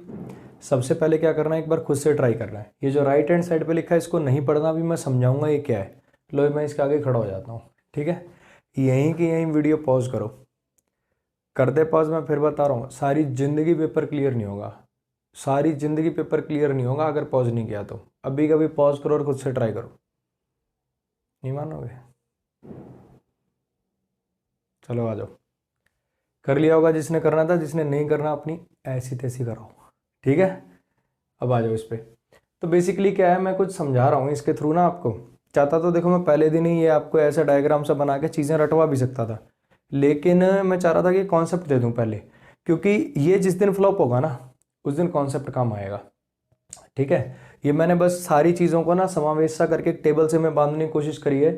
ये भी देखो रट्टा वट्टा तो नहीं है, खैर ये कॉन्सेप्ट से बनाया हुआ टेबल है, और ये आपको किसी किताब में नहीं मिलेगा। ये खाली अमन वशिष्ठ की क्रिएशन है, जिसको बोलते हैं ना कुछ टीचर की मतलब वो होती है अपनी ट्रेडमार्क्स। ये पार्ट्स ऑफ स्पीच में तोड़ना, ये तो आजकल खैर बहुत लोग पढ़ाने लग गए, मेरे से पहले भी शायद बहुत सारे लोग पढ़ाते थे और मेरे आगे भी शायद बहुत सारे लोग पढ़ाएंगे। ये नहीं मिलेगा आपको किसी की नोटबुक में, कुछ अपना क्रिएटिव अपनी इन्वेंशन है, ठीक है। आ जाओ। Sonal is watching a movie, Sonal is watching a movie. मैंने बेसिकली क्या किया है ना, ये जो V1 प्लस ING किस किस केस के अंदर आ सकता था ना, इसको 3 पार्ट में बांट मतलब 5 पार्ट्स में बांट लिया। V1 प्लस में ING कैसे कैसे यूज हो सकता है, इसको 5 पार्ट्स के अंदर बांट दिया। देखना जरा कैसे। अगर V1 प्लस ING से पहले बी की फॉर्म आए, बी की फॉर्म माने is, am, are, was, were, be, been, ये सब। अगर V1 प्लस ING से पहले बी की फॉर्म आए तो 2 केस पॉसिबल है। V1 प्लस ING से पहले अगर बी की फॉर्म आती है तो ये वाले 2 केस पॉसिबल है, ठीक है। अब वो 2 केस कौन से हैं, एक में तो ये मेन वर्ब बनेगा, ये हेल्पिंग वर्ब बनेगा, एक में ये एडजेक्टिव बनेगा और ये मेन वर्ब बनेगा। सर मुझे कैसे पता चलेगा कौन सा केस है, बिल्कुल आसान। अगर कोई एक्शन हो रहा हो, अगर आपने सेंटेंस पढ़ा और ब्रेक किया और आपको मीनिंग से पता चल रहा है कि वो एक्शन हो रहा है, तब तो इसे कहेंगे मेन वर्ब और इसे कहेंगे हेल्पिंग वर्ब। और अगर कोई एक्शन नहीं हो रहा तो फिर समझ जाना है खुद मेन वर्ब और ये एडजेक्टिव हो गया, ठीक। फिर से सुन लो बड़े ध्यान से। V1 प्लस ING आया और उससे पहले आपको एक बी की फॉर्म नजर आ जाए, is, am, are, was, were, be, been, ये सब, तो 2 केस पॉसिबल है। आ जाओ इनको स्टडी करते हैं, ठीक है। बी की फॉर्म नजर आ गई, किससे पहले, V1 प्लस में ING से पहले। इतनी कहानी क्लियर है। तो 2 केस पॉसिबल है। अब मुझे देखना है कि किस में एक्शन हो रहा है और किस में एक्शन नहीं हो रहा।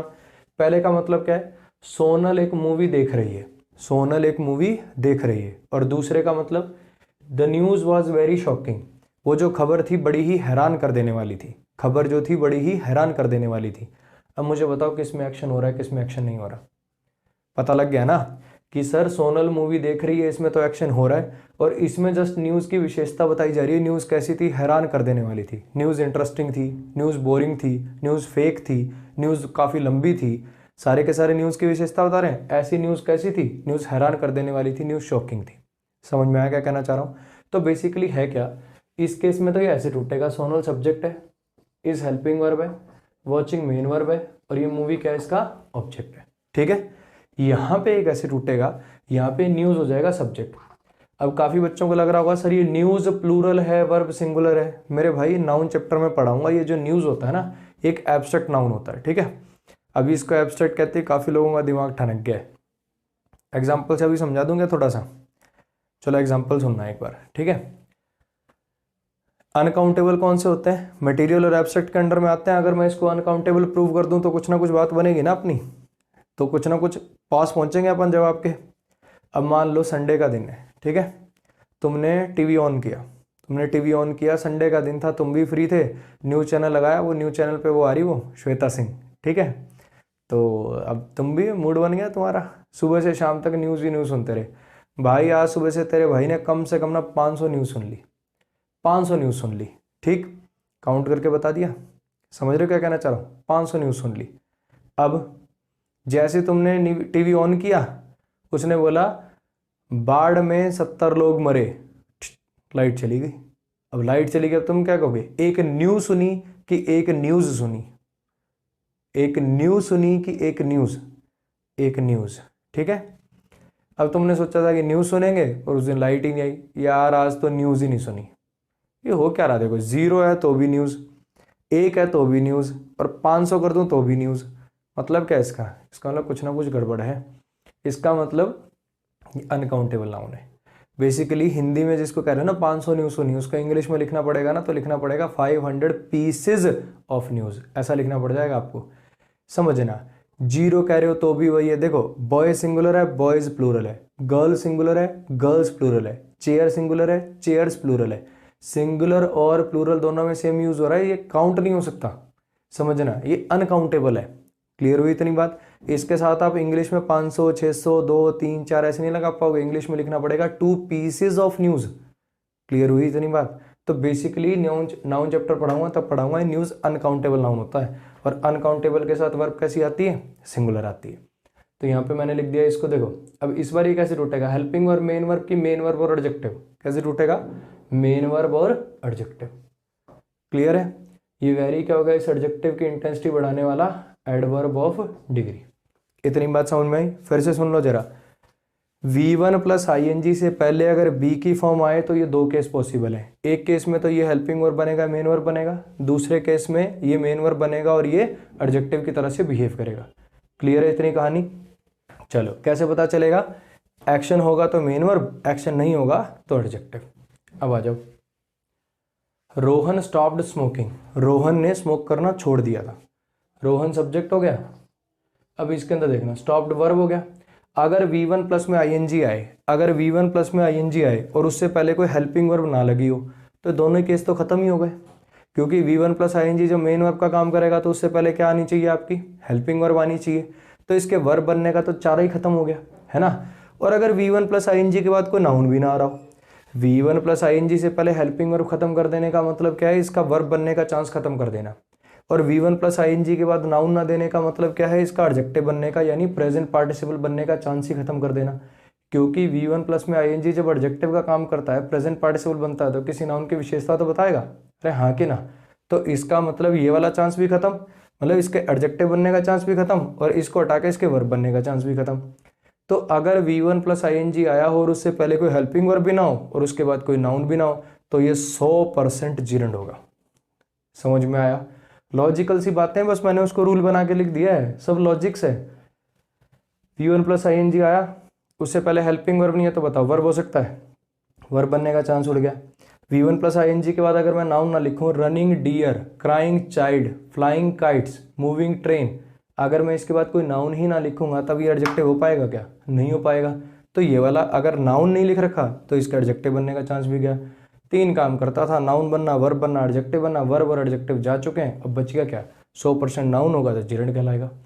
समझ में आया। अब इधर देखो, V1 प्लस ING आया, मुझे बताओ इससे पहले हेल्पिंग वर्ब है, वर्ब बनने का चांस खत्म। इसके बाद कोई नाउन है जिसकी विशेषता बता रहा है, एडजेक्टिव बनने का चांस ही खत्म। बच गया क्या, जिरंड है। जिरंड है तो नाउन है, नाउन है तो सब्जेक्ट ऑब्जेक्ट बनेगा। काम क्या कर रहा है, Rohan stopped what, Rohan stopped what, क्या बंद कर दिया उसने, स्मोकिंग बंद कर दी। तो काम क्या कर गया, ऑब्जेक्ट कर गया। कहानी क्लियर है। यहाँ तक था मामला काफ़ी आसान। इसमें होता बच्चा कंफ्यूज। ये वाली जो चीज़ें हैं इन्हीं के लिए मैंने आपको वो पीछे भी 2 एग्जाम्पल में कंट्रास्ट समझाया था, वो याद है, सिंगिंग पैरेट और स्टार्टेड सिंगिंग अ सॉन्ग वाला। कि सिंगिंग ने तो पैरेट की विशेषता बताई, लेकिन सिंगिंग अ सॉन्ग में सिंगिंग ने सॉन्ग की विशेषता नहीं बताई। तो वो कॉन्सेप्ट में आपको ये बताना चाह रहा था। सबसे बढ़िया तो देखो रहेगा कि कॉन्सेप्ट से देखा करो। अगर V1 प्लस ING के बाद नाउन आ रहा हो, देखो हेल्पिंग वर्ब का मैंने चांस खत्म कर दिया, तो ये वर्ब नहीं हो सकता। अब हेल्पिंग वर्ब अगर V1 प्लस ING से पहले नहीं आ रही तो इसका मतलब वर्ब बनने का चांस तो गया। अब 2 चांस बच गए, या तो ये नाउन बनेगा या फिर ये एडजेक्टिव बनेगा। उसके लिए क्या बता रखा है, सीधी बात ये है, अगर ये V1 प्लस में ING इसकी विशेषता बता रहा हो तब तो कहा करो इसे प्रेजेंट पार्टिसिपल। अगर ये इसकी विशेषता ना बता रहा हो तो ये देख लिया करो कहीं ऐसा तो नहीं कि ये इसका ऑब्जेक्ट बन रहा हो। जैसे करा था ना अपन, they started singing a song, they started what, singing, singing what, singing a song. तो ऐसे देख लिया करो कि कहीं ये इस वर्ब, इस सेमी वर्ब का ऑब्जेक्ट तो नहीं बन रहा अगला नाउन, तब फिर इसे क्या कह दिया करो, जिरंड कह दिया करो। ये तो कॉन्सेप्ट है। अगर थोड़ा सा और हेल्प चाहिए और थोड़ा सा सर जल्दी देख लें, या थोड़ा सा कई बार कंफ्यूज हो रहे हैं तो कैसे अपना 100% श्योर होंगे आंसर पे, तो ऐसे देख लिया करो।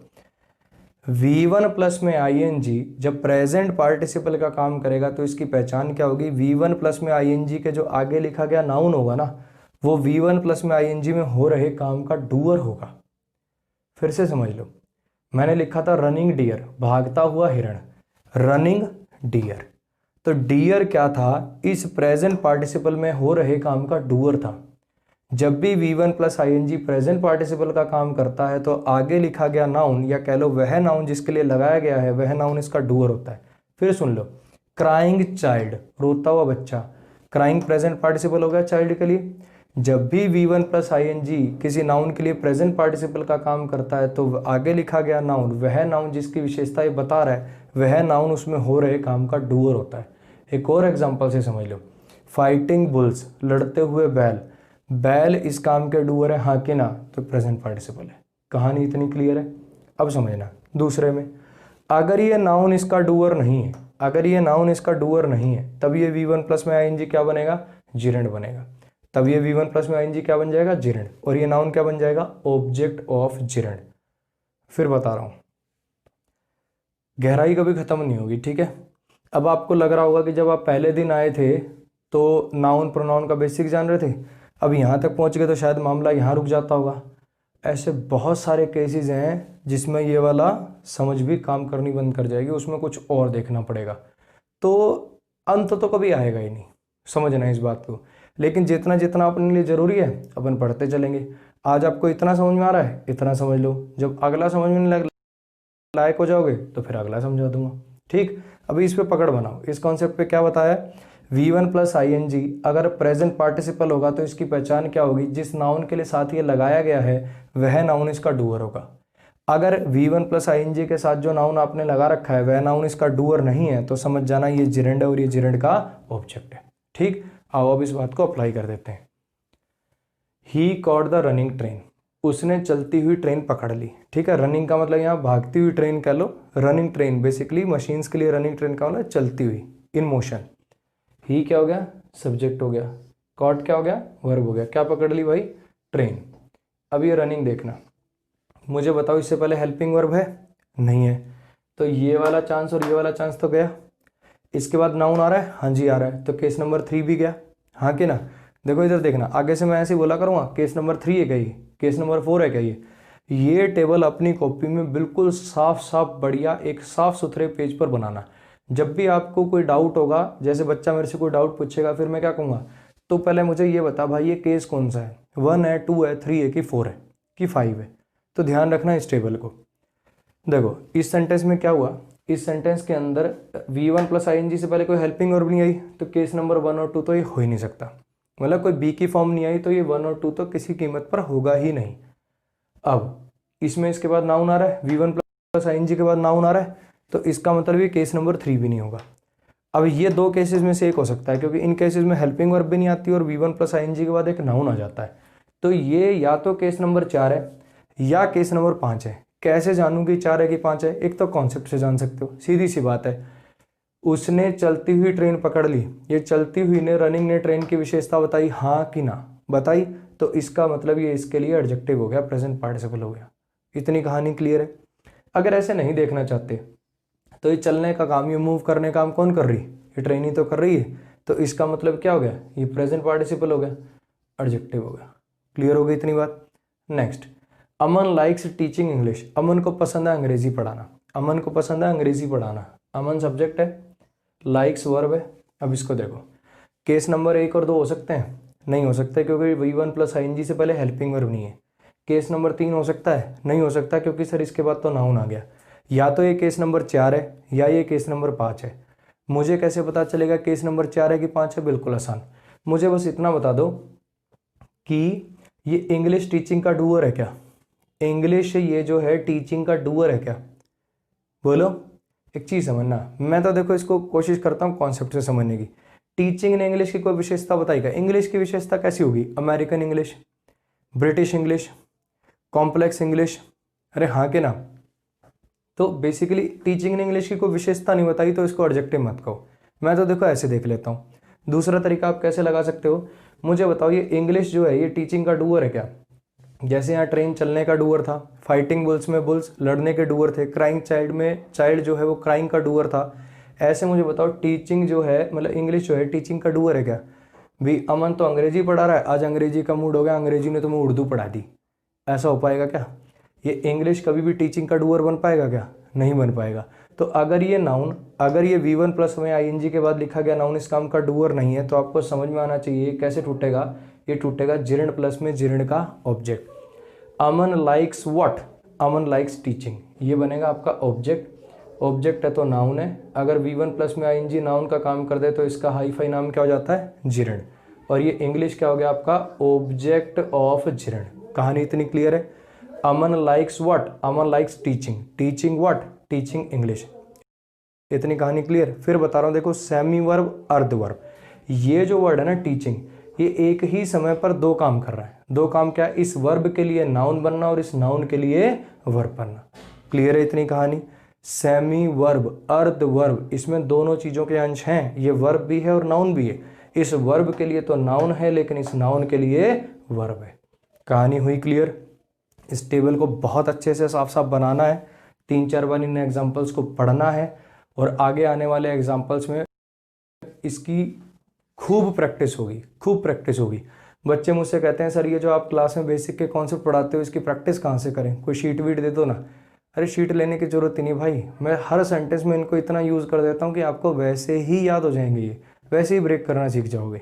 ठीक है, तो फिर से समझ लो एक बार। पहला केस क्या बनाया? V1 प्लस में ING। V1 प्लस में ING से पहले अगर आपको बी की फॉर्म दिखती है, is am are was were दिखता है, तो केस नंबर 1 या 2 होगा।